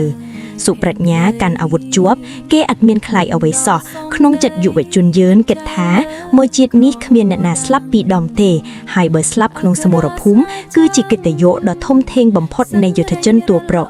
យើងតាំងចិត្តយ៉ាងមុតមមជាទីបំផុតពីម៉ោងក្រោយមកសម្លេងកំភ្លើងចាប់ផ្ដើមលាន់ឡើងបញ្ជាក់ថាសង្គ្រាមចាប់ផ្ដើមហើយសេនាធិការបារាំងបញ្ជាឲ្យបិណ្ឌកំភ្លើង70 មីលីម៉ែត្របំផ្លាញจากខាងមុខបើកផ្លូវឲ្យទ័ពថ្មើរជើងរត់ក្រោះកញ្ចាស់ចំនួន5គ្រឿងក៏ត្រូវបានគេយកមកប្រើក្នុងសង្គ្រាមនោះដែរក្នុងខណៈដែលយើងកំពុងរុលទៅមុខខាងសៀមពុំតបតអ្វីសោះលុះដាល់ទ័ពយើងចូលទៅជ្រៅបន្តិចទៀតស្រាប់តែគេលឺរស្នូលកំភ្លើងយន្តលាន់ប្រងព្រាតក្របកំភ្លើងយន្តនៃប្រជាមត្រីហើរដូចជាក្របព្រិលស្រោចមកលើកងទាហានយើងក្របកំភ្លើងធំសៀមហើរច្រែកអាកាសមកទម្លាក់ខ្លួនលើដីជះបំណែកក្របទៅគ្រប់ទិសទីមិនទាន់បានប៉ុន្មានផងរត់ក្រោះកញ្ចាស់នៃទ័ពបារាំងត្រូវក្របឆេះហុយត្រឡោមទៅមុខលែងរួចកំភ្លើងធំដទៃទៀតក៏ស្ងាត់មាត់ព្រោះខាងប្រជាមត្រីមានគ្នាច្រើនលឺលុបព្រួតចូលមកវីចំណែកឯយុទ្ធជនយើងដែលបិទស្ថានភាពចាញ់ព្រាបយ៉ាងនេះក្តីក៏នៅតែស៊ូក្រែងទៅមុខមិនព្រមដកថយឡើយលុះដល់កំភ្លើងធំយើងស្ងាត់មាត់ហើយរត់ក្រោះសៀមក៏ចាប់ផ្ដើមលុកលុយម្ដងក្រោមរស្មីព្រឿងនៃព្រះសូរិយានាពេលព្រលឹមនោះគេឃើញរថក្រោះសៀមដែលមានវិស័យដូចជាអណ្ដើកยักษ์លូនកាត់ព្រឹត្តិភីមកព្រុសភ្លើងយ៉ាងសន្ធោសន្ធៅលើកងទាហានខ្មែរវេលានោះដោយកំភ្លើងប្រឆាំងរថក្រោះយើងត្រូវប្រជាមិត្តប្រឡាយអស់ទៅហើយយុទ្ធជនយើងក៏បង្វែរកានងប្រឆាំងយន្តហោះមកបាញ់តទល់នឹងអណ្ដើកยักษ์វិញតែក្របកំភ្លើងនោះពុំអាចទម្លុះដែកដែលក្រាស់ខ្នឹកនោះបានឡើយខណៈដែលទាហានយើងកំពុងតស៊ូនឹងរថក្រោះយន្តហោះចម្បាំងសៀមក៏ហោះចេញពីដុំពពកមកបាញ់រះលើទីតាំងយើងលាន់សូរយ៉ាងកក្រើកខ្ទោអស់ផែនដីសុប្រាជ្ញាទាញកំភ្លើងយន្តមកបាញ់តម្រង់ប្រជាមិត្តអ្នកចេះតែសង្កត់កេះកាយជាប់ឥតមាននឹកណាដកថយសោះអណ្ដើកយន្តចេះតែរំកិលមកមុខសុប្រាជ្ញាចេះតែបាញ់មិនឈប់មួយស្របក់ក្រោយមកស្រាប់តែគេសូភ្លឹបយុទ្ធជនដ៏អង់អាចរបស់យើងស្រាប់តែងងឹតមុខហើយដួលចូលទៅលើកម្រាលស្មៅនៃមាត់លេនឋានសុប្រាជ្ញាខំបោកភ្នែកសម្លឹងមើលមេឃនេត្រាទាំងគូនោះចេះតែព្រើលស្រវឹងបន្តិចម្ដងរួចក៏ប្រែជាងងឹតសូន្យយុទ្ធជនយើងសន្លប់បាត់ស្មារតីនាពេលនោះព្រះអាទិត្យក៏រះពេញពន្លឺឆោលរស្មីដ៏ភ្លឺថ្លាទៅលើវិការដ្ឋានមួយដែលមានឈាមហូរដេដាសពាសពេញផ្ទៃធរណីជាង5ខែហើយដែលសុប្រាជ្ញាចាក់ចេញទៅធ្វើទីហ៊ាននៅក្នុងភូមិកំណើតនៃសុប្រាជ្ញាមានអ្នកភូមិជាច្រើនដែលទន្ទឹងរង់ចាំដំណឹងនៃការត្រឡប់មកវិញរបស់យុវជនយើងពីមួយថ្ងៃទៅមួយថ្ងៃផ្ទះពូសាននិងមីងសុផលមានមនុស្សចេញចូលឥតដាច់តាសុននិងតាមានជាភ្ញៀវពិសេសថ្ងៃណាក៏គាត់មកសួរដំណឹងពីសុប្រាជ្ញាដែរ ពូសានក៏រៀបរាប់ប្រាប់ភ្ញៀវតាមដំណើរនៃសម្បត្តិដាសុប្រាជ្ញាផ្ញើមកជាប្រចាំក្នុងមួយខែម្ដងតាមរយៈឧត្តមច័ន្ទក៏ជាភ្ញៀវដែលមកលេងជាប្រចាំដែរជារៀងរាល់ថ្ងៃនាងតែងតែមកសួរនាំដំណឹងពីសុប្រាជ្ញាហើយជារឿយៗនាងតែងតែផ្ញើសម្បត្តិដែលរំលេចដោយពាក្យពេចន៍ដ៏ផ្អែមល្ហែមទៅរសង្សារតែនាងឥតដែលបានដំណឹងថាសុប្រាជ្ញាផ្ញើសម្បត្តិត្រឡប់មកវិញសោះការនេះនាំឲ្យច័ន្ទកើតសេចក្តីព្រួយចិត្តជាពន់ពេកសង្សារក៏ហាក់ដូចជាតតាយឪពុកនាងក៏ចេះតែរំអុកឲ្យច័ន្ទផ្លាស់ចិត្តពីគេគាត់ចេះតែណែនាំអ្នកនេះអ្នកនោះឲ្យច័ន្ទស្គាល់ជានិច្ចក៏ប៉ុន្តែបំណងប្រាថ្នារបស់គាត់មិនបានសម្រេចឡើយព្រោះច័ន្ទបានតាំងចិត្តថានាងប្រាថ្នាជួបតែសុប្រាជ្ញាតែម្នាក់គត់ទោះជាមានរឿងអ្វីក៏ដោយ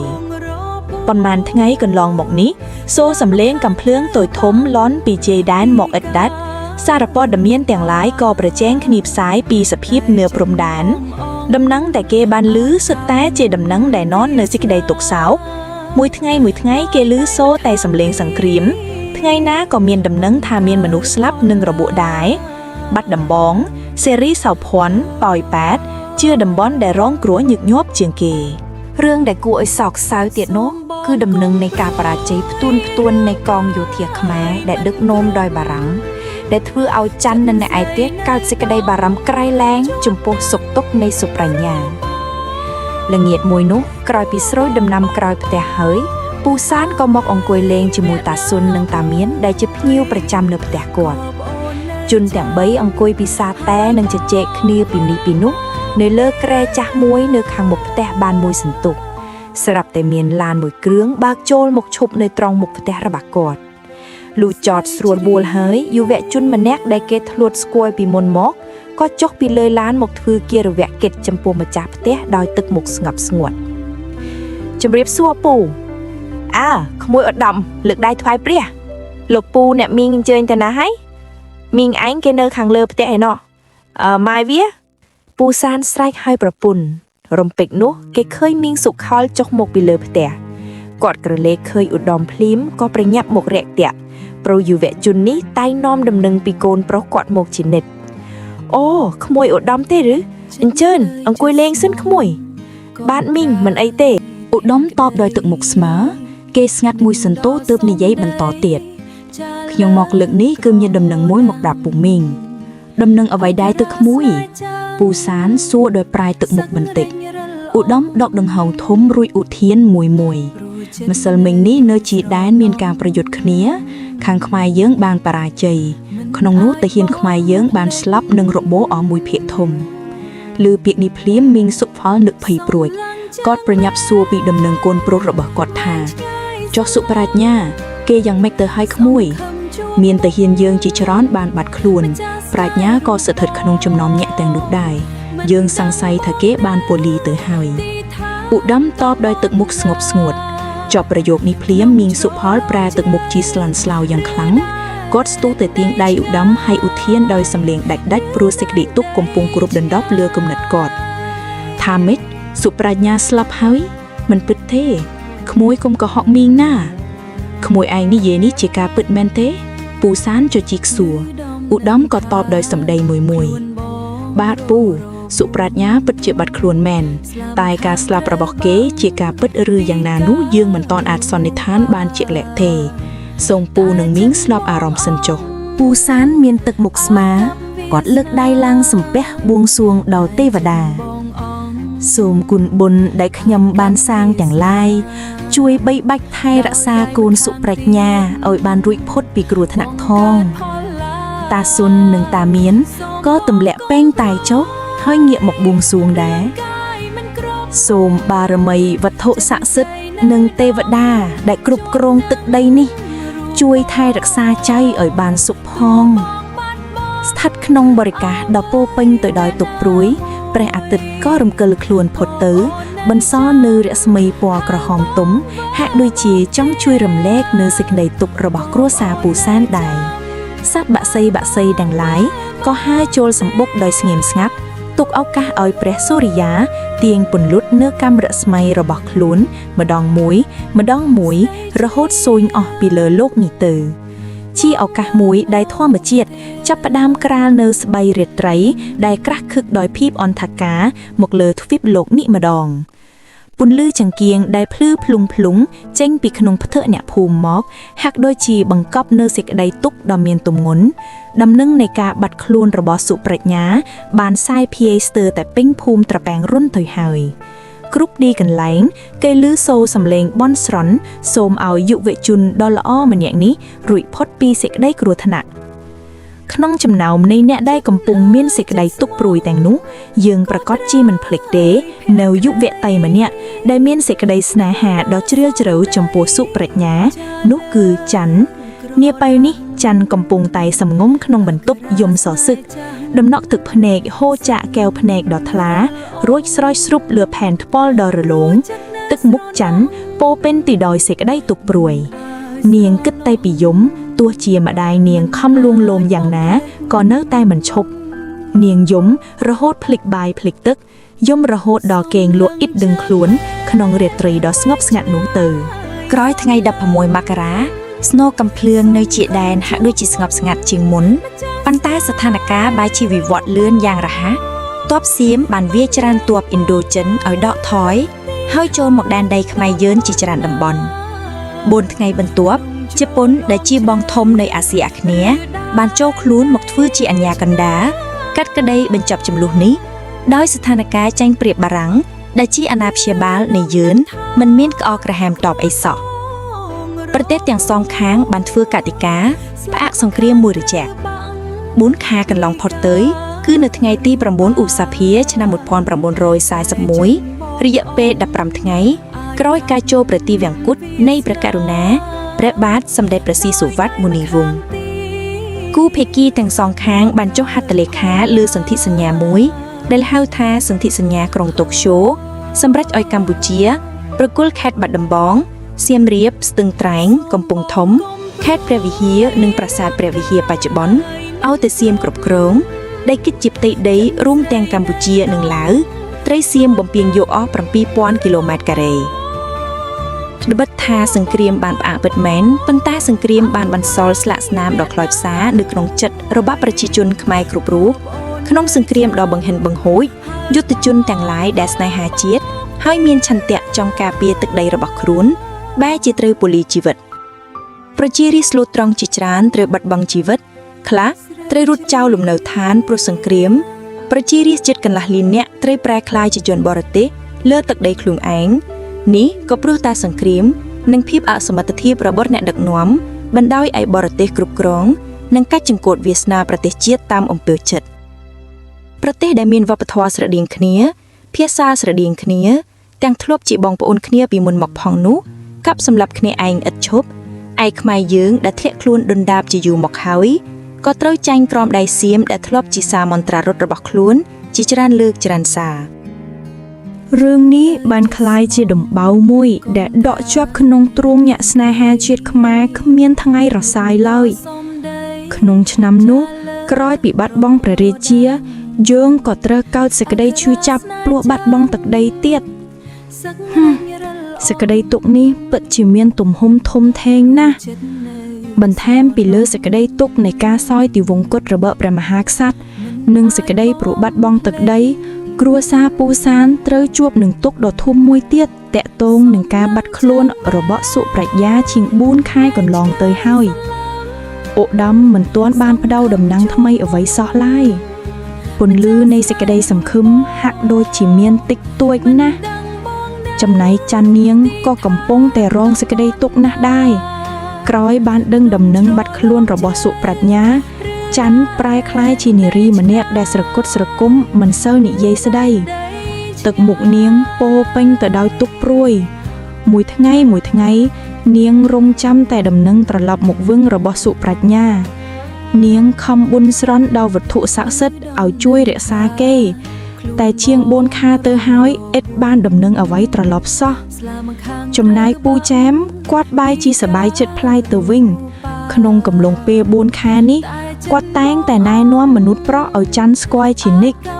ប៉ុន្តែច័ន្ទឥតមានសេចក្តីរីករាយនឹងជនទាំងនោះសោះឡើយពុកប្រាប់ហើយថាឲ្យកាត់ចិត្តពីវាទៅតែកូនមិនស្ដាប់ពុកសោះ គិតមើល5ខែដែលវាតែធ្វើតែហ៊ានសម្បត្តិមួយច្បាប់ក៏វាមិនដែលផ្ញើឲ្យកូនខំឥឡូវនេះជាង1ខែហើយសំបីតែដំណឹងបន្តិចក៏គ្មានកូននៅសង្ឃឹមវាអីទៀតវាច្បាស់ជាស្លាប់ក្នុងសមរភូមិនោះហើយសំលេងពូចែមកំហុសឲ្យកូនតែច័ន្ទតបវិញយ៉ាងរហ័សពុកគុំនិយាយអញ្ចឹងបងប្រាជ្ញាជាមនុស្សល្អទេវតាច្បាស់ជាតាមថែរក្សាគាត់មិនស្លាប់ទេដោយងាយងាយទេមនុស្សល្អក្នុងសង្គ្រាមក្របកំភ្លើងមិនដែលស្គាល់មនុស្សល្អឬមិនល្អទេហើយបើវាជាមនុស្សល្អមែនក៏មិនល្ងើតែធ្វើតែហ៊ានបែបនេះដែរគាត់មិនមែនល្ងងទេគាត់ជាមនុស្សដែលមានសេចក្តីក្លាហានពិតពុកឈប់បន្ទោសគាត់ទៅច័ន្ទតបពូឆាមខ្នែងសម្ដីនេះណាស់គាត់កំហកតបវិញមែនហើយវាក្លាហានហើយឥឡូវស្លាប់ចុះសមនឹងភាពក្លាហានរបស់វាហើយបើទោះជាគាត់ស្លាប់ក៏ពុកមិនគួរមើលងាយគាត់យ៉ាងនេះដែរបើបែបនេះតើពុកមានមនុស្សធម៌ខ្លះដែរទេថាហើយច័ន្ទចូលក្នុងបន្ទប់បាត់ពូចែមសម្លឹងបំណាកូនទាំងមួម៉ងតាមពិតទៅគាត់គ្រាន់តែគិតពីសុខទុក្ខកូនក្នុងនាមជាឪពុកតែប៉ុណ្ណោះច័ន្ទកំប្រាម្ដាយតាំងពីតូចពូចែមគិតថាបោកបណ្ដោយឲ្យនាងនៅម្នាក់ឯងបែបនេះពិតជាឯកាខ្លាំងណាស់ដូច្នេះហើយទើបគាត់ចេះតែបង្ខំកូនឲ្យរកគូស្រករតែរាល់លើកច័ន្ទតែងតែប្រកែកចនិតនៅក្នុងបន្ទប់គេឃើញច័ន្ទយំសសឹកនាងយំព្រោះតែខឹងនឹងឪពុកដែលមិនយល់ចិត្តនាងយំព្រោះតែនឹកដល់សង្សារដែលបាត់ដំណឹងសូនឈឹងបើស្លាប់ក៏មិនប្រកបរស់ក៏មិនឃើញដឹងតាមខែដែលវាទៅធ្វើទីហ៊ានសម្បត្តិមួយច្បាប់ក៏មិនដែលផ្ញើឲ្យកូនផងច័ន្ទនឹកដល់សម្ដីឪពុកនាងមែនក្នុងខណៈដែលសុប្រាជ្ញាដល់ហ្វឹកហាត់ទីហ៊ាននាងបានផ្ញើសម្បត្តិឲ្យគេជារៀងរាល់ខែតែគេសំបីតែសម្បត្តិមួយច្បាប់ឬពាក្យនឹករលឹកមួយឃ្លាក៏ពុំដែលឆ្លើយតបផងឬមួយក៏គេភ្លេចនាងហើយឬមួយក៏គេនៅរក់ឲ្យគេទៅស្រឡាញ់ស្រីផ្សេងនាងល្ងងណាស់តែស្មោះនឹងគេបែបនេះគំនិតច័ន្ទចេះតែរវើរវាយទៅតាមទំនោរនៃយុវវ័យតែជាចុងក្រោយឧត្តមគតិដែលនាងខំតម្កល់ក្នុងចិត្តក៏ត្រឡប់មកបង្គាប់ចិត្តនាងឲ្យនៅស្ងៀមវិញនាងគិតថាតាំងពីដើមមកនាងជឿជាក់លើសុប្រាជ្ញាហើយបានតាំងចិត្តថាការជឿជាក់នេះនឹងមិនងាករេនោះឡើយច័ន្ទគិតទៀតថាសេចក្តីស្នេហាសំខាន់បំផុតនៅលើការជឿជាក់និងស្មោះហើយគេអាចរក្សាស្នេហាគង់វង្សបានលុះត្រាតែដកនូវភាពអត្តមនិយមចេញជាមុនសិនស្នេហាដ៏អស្ចារ្យគឺជាស្នេហាដែលប្រកបដោយគុណធម៌មានសេចក្តីស្មោះត្រង់ចេះអាប់អោនអធ្យាស្រ័យលះបង់គ្រប់យ៉ាងសម្រាប់មនុស្សដែលខ្លួនស្រឡាញ់ធ្វើយ៉ាងណាឲ្យគេមានសេចក្តីសុខច័ន្ទគិតថាសេចក្តីស្មោះត្រង់ជាអំពើដ៏មានតម្លៃនាងយល់ទៀតថាបើយើងជាមនុស្សដែលស្មោះត្រង់ពិតប្រាកដទោះជាសេចក្តីស្មោះនោះមិនបានផលក៏មិនចោទជាបញ្ហាដែរបើយើងជាអ្នកដែលរក្សានូវភាពស្មោះត្រង់ទោះជាត្រូវលះបង់ជីវិតក៏នៅតែទន្ទឹងពាក្យថាស្មោះត្រង់ដែរជារួមមកច័ន្ទគិតយ៉ាងច្បាស់ថាការដែលនាងស្មោះត្រង់នេះមិនមែនជារឿងមិនងងខ្លៅទេគិតដល់ត្រឹមនេះច័ន្ទក៏រៀបជួរតំណែងដោយមិនភ្លេចបួងសួងសូមឲ្យទេវតាជួយរក្សាសង្សារកំសត់របស់នាងនោះឡើយ2-3ថ្ងៃក្រោយមកនៅផ្ទះពូចែមគេឃើញមានសភាពអ៊ូអរយ៉ាងចម្លែកព្រឹកនោះពូចែមងើបពីព្រលឹមដេញច័ន្ទឲ្យរៀបចំផ្ទះសម្បែងឲ្យបានស្អាតបាតហាក់ដូចជាត្រៀមទទួលភ្ញៀវណាម្នាក់ច័ន្ទឆ្ងល់ក្នុងចិត្តណាស់តែមិនហ៊ានសួរនាងចេះតែធ្វើតាមបង្គាប់ឪពុកមួយសន្ទុះក្រោយមកគេឃើញឡានមួយបើកចូលមកឈប់ចំមុខផ្ទះមនុស្សចាស់2នាក់និងមនុស្សប្រុសកំឡោះម្នាក់ចុះពីឡានដើរសម្ដែងមកផ្ទះពូចែមគាត់អរណាស់គាត់ប្រញាប់ប្រញាប់រាក់ទាក់ភ្ញៀវអញ្ជើញចូលអ្នកអញ្ជើញអង្គុយសិនមកណាថាហើយគាត់បែរទៅរកច័ន្ទណែខាន់កូនឯងទៅលើកទឹកតែមកទទួលភ្ញៀវមកចាពុកច័ន្ទឆ្លើយហើយដើរចេញទៅតែនាងបែរទីតិចដំណើរបន្តិចព្រោះប្រទះភ្នែកនឹងមនុស្សម្នាក់ដែលធ្លាប់ស្គាល់មកហើយច័ន្ទឃើញឧត្តមឡើងចិន្តាមកលើផ្ទះយុវជននេះចូលមកអង្គុយក្បែរនារីចំណាស់ដែលកំពុងជជែកគ្នានឹងឪពុកនាងក្នុងចិត្តច័ន្ទនឹកឆ្ងល់ឬមួយឧត្តមនាំឪពុកម្ដាយមកចូលស្ដីនាងដោយមិនហ៊ានបង្អង់ច័ន្ទក៏ប្រញាប់ចូលទៅលើកទឹកតែមកទទួលភ្ញៀវក្រោយពីចាក់តែជូនភ្ញៀវរួចរាល់នាងក៏ចូលទៅខាងក្នុងដើម្បីលបស្ដាប់កិច្ចការបន្តទៀតនាងឃើញចាស់ជជែកគ្នាមួយសន្ទុះទើបចូលដល់កិច្ចការ បុរសចំណាស់ម្នាក់ដែលមានភារៈជាចៅមហានោះចាប់ផ្ដើមស្រដីឡើងលោកបងចែមអ្នកខាងនេះគេពឹងខ្ញុំឲ្យមកធ្វើជាចាស់ទុំសូមចងស្ពានមានមេត្រីជាមួយលបងឯងគេចង់ដណ្ដឹងកូនលបងឲ្យកូនគេឈ្មោះឧត្តមនេះគាត់ងាកទៅឧត្តមកំឡោះយើងក៏ប្រញាប់គារវៈចំពោះចាស់ទុំភ្លាមជម្រាបសួរលោកពូលាកដៃថ្វាយព្រះក្មួយកូនខ្ញុំនេះទៅតែរៀនចប់ថ្មីនេះសពថ្ងៃនេះវាជាបាឡាត់ខេត្តកាន់ការនៅខេត្តពោធិ៍សាត់ណាលោកបងស្ត្រីចំណាស់ដែលជាម្ដាយឧត្តមនិយាយអួតពីកូនគាត់ពូចាមញញឹមខ្ជិបគាត់តបវិញដោយកិរិយាសប្បាយចិត្តបើអ្នកបានកូនខ្ញុំជាសាច់សាលោហិតដូច្នេះក៏មិនជាទាត់ខំអ្វីដែរតែថាចាំខ្ញុំសាកសួរចិត្តកូនខ្ញុំសិនណាចាមិនអីទេលោកបងចាស់ទុំនៅជជែកគ្នាមួយសន្ទុះលុះត្រូវរើហើយស្ត្រីចំណាស់ក៏លាកពូចាមត្រឡប់ទៅវិញពូចាមចូលដល់ក្នុងផ្ទះភ្លាមគាត់ឃើញច័ន្ទអង្គុយចាំលើកៅអីសាឡុងស្រេចទឹកមុខនាងដូចជាមិនសប្បាយចិត្តពូចាមដឹងចិត្តកូនក៏ប្រញាប់អង្គុយចុះហើយនិយាយជាមួយកូនតាមសម្រួលពុកដឹងថាកូនកំពុងតែគិតអ្វីហើយពុកមិនចាំបាច់សួរខ្ញុំទេខ្ញុំមិនព្រមជាដាច់ខាតច័ន្ទនិយាយយ៉ាងច្បាស់ពូចាមក៏តបដោយសម្ដីមួយពុកដឹងតែកូនគេនេះក៏មានលក្ខណៈល្អមិនចាញ់សុប្រាជ្ញាដែរណាកូនវាមិនសំខាន់ទេពុកអ្វីដែលសំខាន់គឺខ្ញុំស្រឡាញ់បងសុប្រាជ្ញាតែម្ដងគត់ច័ន្ទពុកដឹងថាកូនស្មោះត្រង់ហើយតែកូនគួរតែគិតដល់អនាគតនិងសុភមង្គលរបស់ខ្លួនឯងផងអ្វីដែលពុកធ្វើពុកគ្រាន់តែចង់ឲ្យកូនបានសេចក្តីសុខតែប៉ុណ្ណោះពុកធ្វើនេះក្នុងនាមជាឪពុកម្នាក់ដែលមានតួនាទីគិតពីសុខទុក្ខរបស់កូនទេកូនគិតមើលចុះណាខ្ញុំដឹងតែពុកមិនអាចបង្ខំខ្ញុំទេដរាបណាមិនទាន់មានដំណឹងជាក់លាក់ណាមួយពីព្រំដែនខ្ញុំមិនសម្រេចចិត្តរឿងនេះដាច់ខាតពុកមិនបង្ខំទេកូនគិតតាមសម្រួលចុះថាហើយពូចាមក្រោកឡើងដើរចេញទៅក្រៅបាត់ទុកឲ្យច័ន្ទនៅម្នាក់ឯងពេលនេះនាងហាក់ដូចជាកំពុងទទួលអំរែកមួយដ៏ធ្ងន់រវាងសេចក្តីស្មុគស្មាញនិងភាពកតញ្ញូច័ន្ទពិតជាពិបាកបែងចែកណាស់នាងមានតែទុកឲ្យពេលវេលាជាអ្នកសម្រេចប៉ុណ្ណោះខណៈច័ន្ទមានតែរំចាំដំណឹងពីជេដែនដែលប្រាប់ការស្លាប់រស់របស់សុប្រាជ្ញាដើម្បីសម្រេចថាសេចក្តីស្មោះភាពកតញ្ញូដែលនឹងមានជ័យជំនះក្នុងសង្គ្រាមដ៏ស្វិតស្វាញមួយនេះក្នុងចន្លោះពេលដែលមានសង្គ្រាមរាជការសៀមបានបង្កើតជាមន្ទីរពេទ្យមួយក្នុងស្រុកអារ៉ាញ់មន្ទីរពេទ្យនោះជាកន្លែងសម្រាប់រក្សាអ្នកជំងឺដែលរងគ្រោះក្នុងសង្គ្រាមមិនថាជាទីហ៊ានសៀមឬទីហ៊ានខ្មែរនោះឡើយដែលនេះជាអំពើមនុស្សធម៌មួយដែរក្នុងពេលដែលភឿងសង្គ្រាមឆាបឆេះក្នុងសង្គ្រាមថ្ងៃ16មករាមានទីហ៊ានខ្មែរយើងដែលត្រូវរបួសហើយត្រូវបានភាគីខាងសៀមជួយយកទៅសង្គ្រោះមិនតិចអ្នកក្នុងចំណោមទីហ៊ានទាំងនោះក៏មានយុវជនម្នាក់ដែលធ្លាប់ស្គាល់មកហើយដែរនោះគឺសុប្រាជ្ញាអេដមីនសូមបើកវងក្រចកបន្តិចសៀមកាលពីមុនវានៅមានអ្នកចេះគិតខ្លះវាសង់មន្ទីរពេទ្យដើម្បីទប់ព្យាបាលទីហ៊ានដែលរបួសតែឆ្នាំ2025និង2026នេះសៀមពីមុនងាប់អស់ហើយវាមិនបានចិត្តល្អជួយទីហ៊ានខ្មែរដែលរបួសទេវាមានតែយកទូកុងទីន័រមកដាក់លើដីខ្មែរយើងបន្ថែមមានទាំងរុះរើពិតប្រជាជនខ្មែរយើងទៀតផងវាបានលុបបំបត្តិផោះតាងចោលទាំងអស់នេះជាអំពើថោកទាបរបស់សៀមហើយនៅមានជាច្រើនទៀតដែលបងប្អូនយើងបានដឹងស្រាប់ក្នុងចិត្តបិទវងក្រចកចូលសាច់រឿងយើងវិញយុវជនយើងបានរងរបួសក្នុងសង្គ្រាមហើយគេបានទទួលការព្យាបាលយ៉ាងយកចិត្តទុកដាក់ពីសំណាក់គ្រូពេទ្យផងនៅរវាង3ខែក្រោយមកសុប្រាជ្ញាហាក់ដូចជាបានធូរស្រាលមែនតែនហើយក៏ដើរចេញមកយកខ្យល់អាកាសនៅខាងក្រៅខ្លះគេដើរបណ្ដាសម្លឹងមើលទស្សនវិជ្ជាក្នុងមន្ទីរពេទ្យបណ្ដា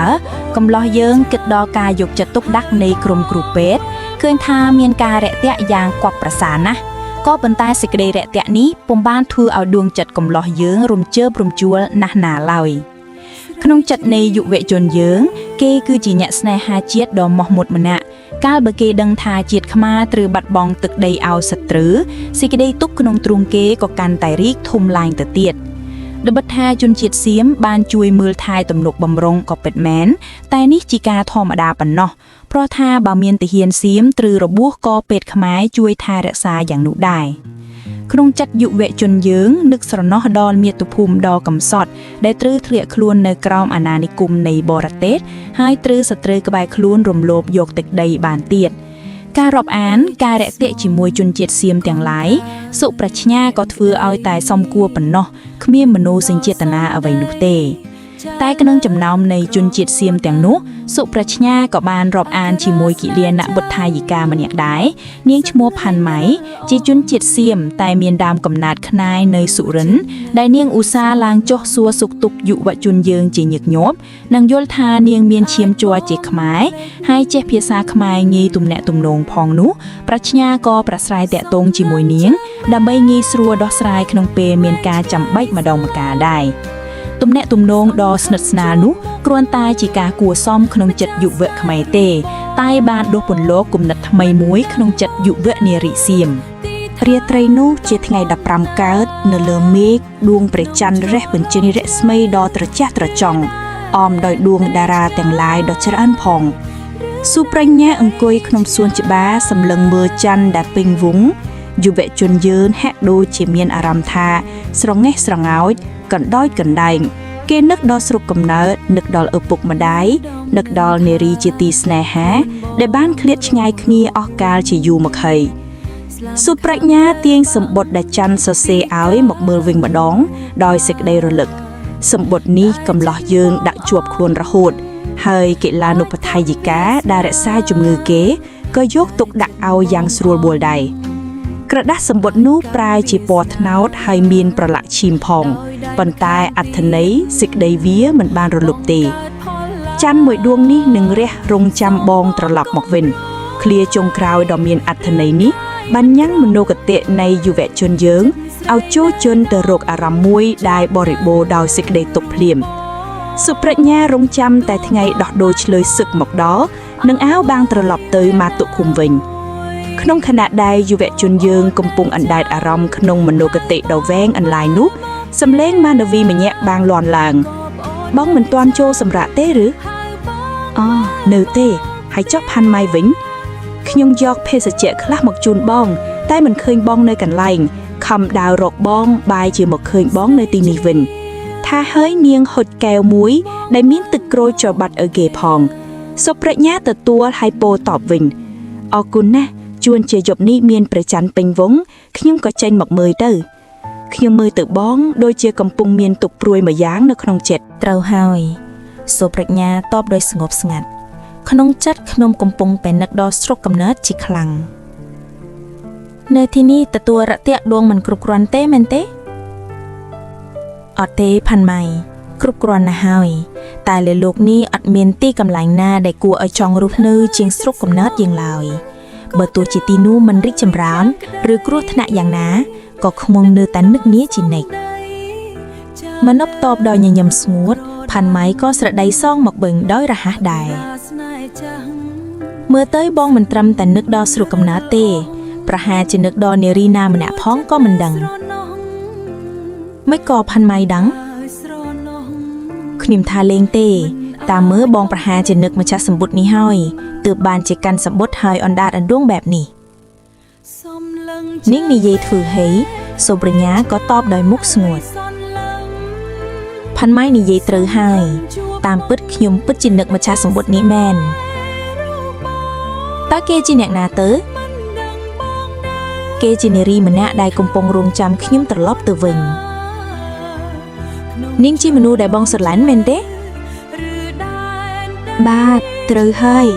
នាងជាដួងច័ន្ទដែលរះជានិច្ចក្នុងដួងចិត្តរបស់ខ្ញុំមិនក៏បងដឹងថានាងនៅរងចាំបងថាមិនត្រូវនាងមានញាក់ថ្មីបាត់ហើយក៏មិនដឹងសុប្រាជ្ញាដកដង្ហើមធំហើយសម្លឹងមើលដួងច័ន្ទដែលកំពុងរះគេឧទានតបយ៉ាងស្ងប់ស្ងាត់ខ្ញុំក៏មិនដឹងដែរប៉ុន្តែបេះដូងខ្ញុំប្រាប់ថាមានមនុស្សកំពុងតែរងចាំខ្ញុំបងស្មោះត្រង់ពេកហើយពេលខ្លះយើងសុខចិត្តស្មោះត្រង់ក៏ប្រសើរជាងសង្ស័យខុសមនុស្សដែរបែបនេះហៅថាល្ងងដែរទេនឹងទោះជាល្ងងក៏ល្ងងក្នុងនាមស្មោះត្រង់ដែរយប់ជ្រៅហើយសន្សាមធ្លាក់ច្រើនណាស់ផាន់ម៉ៃល្មមចូលសម្រាប់ហើយប្រយ័ត្នផ្ដាក់សាយចោះបងវិញខ្ញុំក៏ទៅសម្រាប់ឥឡូវនេះដែររាត្រីសួស្ដីចារាត្រីសួស្ដីសុប្រាជ្ញាញញឹមគួសមដាក់គូសន្ទនារួចហើយគេក៏ដើរចូលទៅខាងក្នុងបាត់ផាន់ម៉ៃឈរសម្លឹងដំណើរគេរួចហើយនាងងើយមើលដួងច័ន្ទដែលរះនៅលើមេឃ នាងហាក់ដូចជាកំពុងច្រណែននឹងច័ន្ទមួយដួងនេះខ្លាំងណាស់មានអ្នកវីដកដង្ហើមធំរួចដើរចេញពីទីនោះទាំងអារម្មណ៍មួម៉ងមួយអាទិត្យកន្លងទៅថ្ងៃដោះដូរឆ្លើយសឹកបានមកដល់សុប្រាជ្ញានិងមិត្តរួមអាវុធឯទៀតមានសេចក្តីរីករាយណាស់គេទន្ទឹងរង់ចាំថ្ងៃនេះជាយូរមកហើយពេលវេលាដែលគេបានត្រឡប់ទៅមាតុភូមិវិញកាន់តែខិតជិតមកដល់ហើយពេលវេលាដោះដូរបានចាប់ផ្ដើមមេបញ្ជាការទាំងសងខាងធ្វើគារវកិច្ចចំពោះគ្នារួចរាល់ហើយគេចាប់ផ្ដើមរាប់ចំនួនមនុស្សលុះផ្ទៀងផ្ទាត់ត្រឹមត្រូវហើយទាហានទាំងសងខាងក៏ឡើងឡានរៀងខ្លួនដើម្បីត្រឡប់ទៅមាតុភូមិវិញផាន់ម៉ៃបានមកជូនដំណើរសុខប្រាជ្ញាដល់ព្រំដែនដែរកំឡោះយើងក៏ងាកទៅអរគុណគេជាភាសាថៃ 2-3 ម៉ាត់រួចហើយក៏ឡើងឡានចេញដំណើរទៅក្បួនឡានធ្វើដំណើរឆ្លងកាត់ព្រំដែនចូលដល់ផុតជ្រៅទឹកដីខ្មែរគេឆ្លងកាត់ប៉ោយប៉ែតរួចឈប់នៅមូលដ្ឋានទ័ពសេរីសោភ័ណ្ឌយុទ្ធជនទាំងអស់ចូលទៅបង្ហាញខ្លួនចំពោះមុខមេទ័ពបារាំងរួចហើយទើបរំសាយទៅស្រុកភូមិរៀងខ្លួនវិញសុប្រាជ្ញាហាក់មានសេចក្តីរីករាយលើសគេឯងយុវជនយើងបានត្រឡប់ទៅស្រុកកំណើតវិញនៅ2ថ្ងៃបន្ទាប់ពូសាននិងមីងសុផលមានសេចក្តីត្រេកអរជាខ្លាំងដោយឃើញកូនប្រុសរបស់គាត់ត្រឡប់មកវិញដោយសុវត្ថិភាពអ្នកភូមិត្រពាំងរុនទាំងមូលក៏បានមកចូលរួមអបអរគ្រួសារពូសានដែរក្រោយពីជួបជុំឪពុកម្ដាយហើយសុប្រាជ្ញាក៏ប្រញាប់ទៅរកច័ន្ទភ្លាមកំឡោះយើងជិះកង់កាត់វាវស្រែយ៉ាងរហ័សទៅដល់ផ្ទះច័ន្ទគេរកមិនឃើញនាងទេសុប្រាជ្ញាដើរទៅរកនៅចំការខាងក្រោយផ្ទះជាកន្លែងដែលគេនិងច័ន្ទធ្លាប់ជួបគ្នាទៅដល់ទៅនោះគេឃើញច័ន្ទកំពុងតែមាយាជាមួយមនុស្សម្នាក់កំឡោះយើងក៏លាក់ខ្លួននៅក្បែរនោះដើម្បីស្ដាប់ការសន្ទនារបស់ពួកគេច័ន្ទតើច័ន្ទចង់ឲ្យឃីមចាំដល់ពេលណាទៀតចាំដល់ពេលដែលដឹងការពិតអ្វីទៀតសុប្រាជ្ញាស្លាប់បាត់ហើយឧត្តមកុំនិយាយផ្ដេសផ្ដាស់បើស្លាប់ត្រូវតែឃើញសាកសពបើរស់ត្រូវឃើញមនុស្សស្លាប់ក្នុងសង្គ្រាមគ្មានសាកសពទេបើទោះជាមានក៏ពេលនេះសត្វស៊ីអស់ហើយដែរទោះជាគាត់ស្លាប់ក៏ខ្ញុំមិនព្រមស្រឡាញ់ឧត្តមដែរច័ន្ទតើខ្ញុំមានកន្លែងណាដែលចាញ់សុប្រាជ្ញានោះគ្មានទេឧត្តមមានតែល្អជាងគាត់ផងប៉ុន្តែជាតិនេះខ្ញុំស្រឡាញ់តែបងសុប្រាជ្ញាម្នាក់គត់ឧត្តមប្រែទឹកមុខភ្លាមគេនិយាយដោយកំហឹងបើច័ន្ទមិនព្រមកុំថាខ្ញុំគ្មានធម៌មេត្តាណាលោកចង់ធ្វើអីខ្ញុំចង់យកច័ន្ទធ្វើជាប្រពន្ធរបស់ខ្ញុំថាឲ្យឧត្តមលូកដៃទៅចាប់ស្មាច័ន្ទចន្ទទីជួបគេរុញនាងឲ្យទៅគៀកនឹងដើមស្វាយធំមួយដែលនៅក្បែរនោះហើយចាប់ផ្ដើមថាបនាងច័ន្ទប្រាំងរើដែរតែកម្លាំងនារីម្នាក់មិននឹងអាចយកឈ្នះគេបានទៅឧត្តមបានដៃគេចាប់នាងថាបយ៉ាងងប់ងល់ភ្លាមនោះដៃដ៏ធ្ងន់មួយបានចាប់ស្មាគេជាប់ដៃនោះទាញគេផ្ដួលទៅលើដីដោយកម្លាំងយ៉ាងខ្លាំងឧត្តមខឹងឆេវគេងាកមើលជនបង្កបំរុងនឹងតដៃវិញស្រាប់តែគេភ្ញាក់ប្រោតដោយឃើញថាម្នាក់នោះជាសុប្រាជ្ញានេះឯងមិនទាន់ស្លាប់ទេខ្ញុំមិនស្លាប់ដោយងាយនោះទេល្អបើអញ្ចឹងទុកឲ្យយើងបញ្ជូនឯងទៅជួបយមរាជចុះ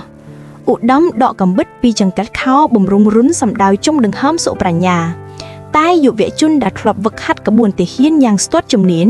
មិននឹងអាចបណ្ដោយឲ្យខ្លួនឯងគ្រោះថ្នាក់បាននោះសុប្រាជ្ញាកិច្ចផុតរួចគេសងមួយជើងចំឆ្អឹងជំនីយ៉ាងរហ័ស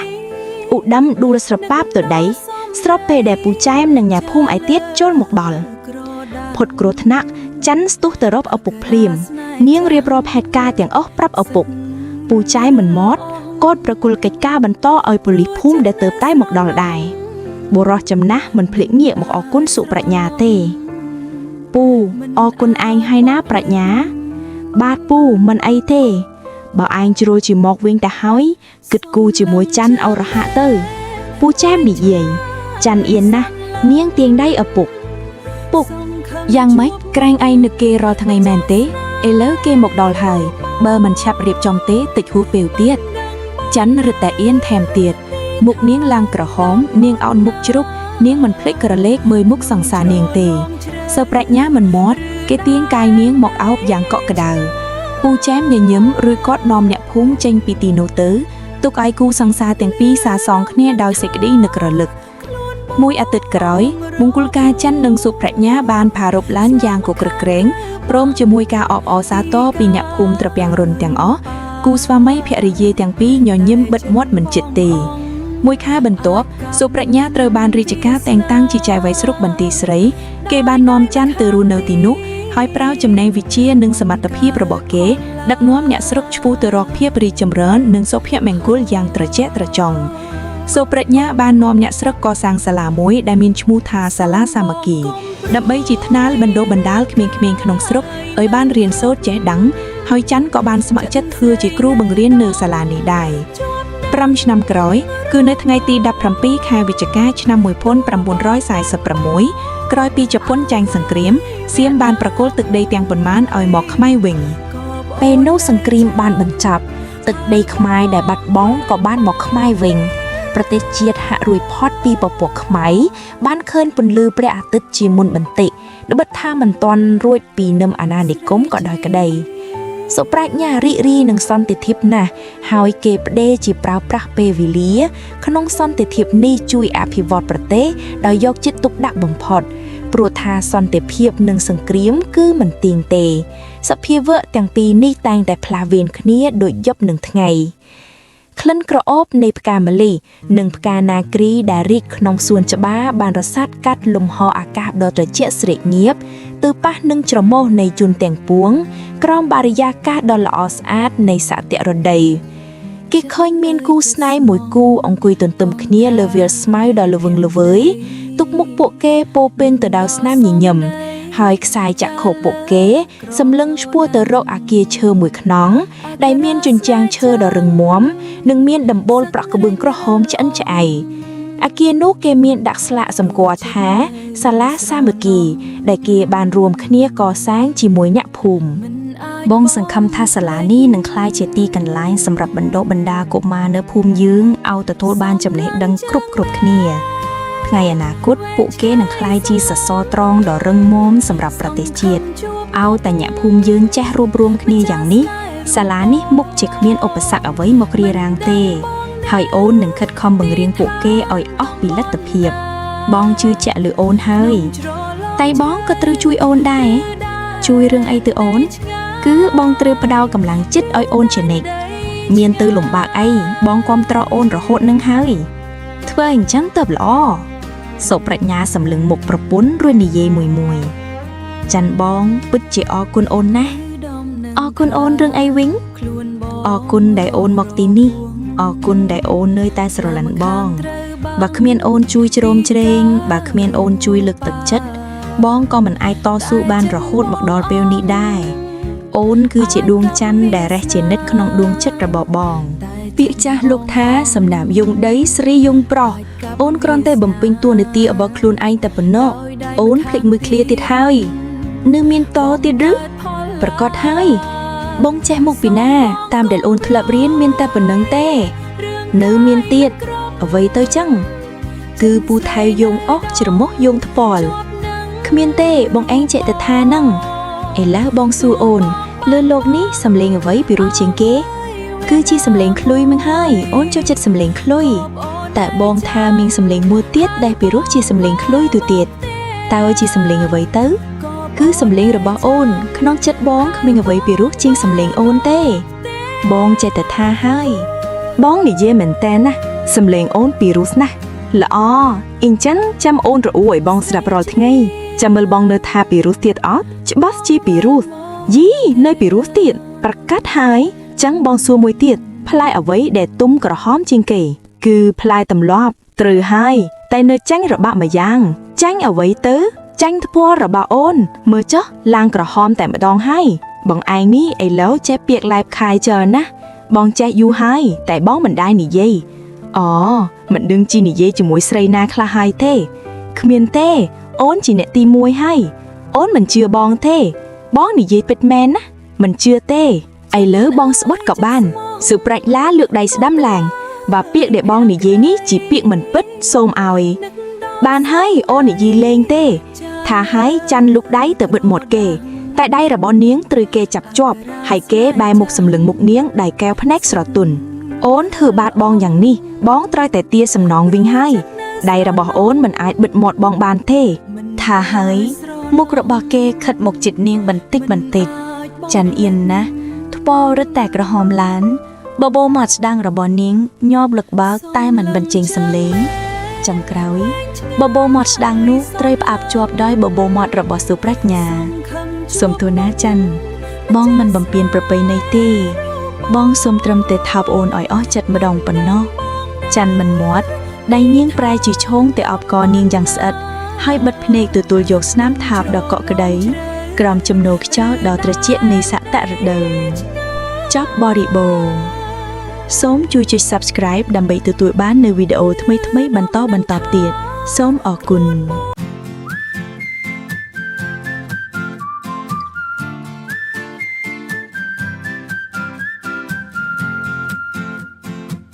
អង្គុយមកកាមេរ៉ាឆ្នៃរឿងរ៉ាវថ្មីចង់ចែករំលែកសេចក្តីសុខជូនដល់បងប្អូនប្រុសស្រីរាល់វីដេអូដែលចេញទៅគឺចេញពីបេះដូងពិតសង្ឃឹមថាអ្នកទាំងអស់គ្នានឹងពេញចិត្តជានិច្ចបើពេញចិត្តការផលិតសូមមេត្តាកុំរំលងជួយចុច Subscribe ម្នាក់មួយផងណាអ្នកបងកុំភ្លេចបើកកណ្ដឹងដើម្បីបានឃើញវីដេអូមុនគេរាល់ការគាំទ្ររាបងគឺជាកម្លាំងចិត្តមិនអាចរេសូមត្រឹមទឹកម្នាក់មួយកែវដើម្បីមានកម្លាំងបន្តជួយអបថំបន្តិចបន្តួចតាមទឹកចិនដល់សពបរងទុកគ្រាន់ទិញទឹកផឹកផងនឹងត្រៀមធ្វើរឿងថ្មីដើម្បីបើមិនបំរើអារម្មណ៍អ្នកទស្សនារយប់រាល់ថ្ងៃមិនថាជួយជាតិវិការឬត្រឹមពៀនសរសើរក៏ជាធម្មពលរុញច្រានឲ្យខ្ញុំចេះតែដើរសូមអរគុណទុកជាមុននៅរាល់ក្តីស្រឡាញ់នឹងខំធ្វើវីដេអូឲ្យកាន់តែល្អមិនឲ្យអ្នកអស់សង្ឃឹមវិញសូមត្រឹមទឹកម្នាក់មួយកែវដើម្បីមានកម្លាំងបន្តជួយអបថំបន្តិចបន្តួចតាមទឹកចិនដល់សពបរងទុកគ្រាន់ទិញទឹកផឹកផងនឹងត្រៀមធ្វើរឿងថ្មីដើម្បីបើមិនបំរើអារម្មណ៍អ្នកទស្សនារយប់រាល់ថ្ងៃជួយម្នាក់បន្តិចដើម្បីទឹកម្នាក់មួយកែ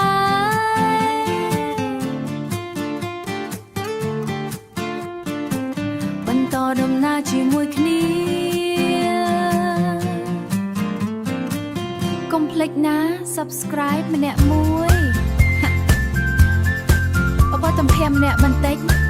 ដើម្បីទៅផឹកម្នាក់មួយដងអរគុណច្រើន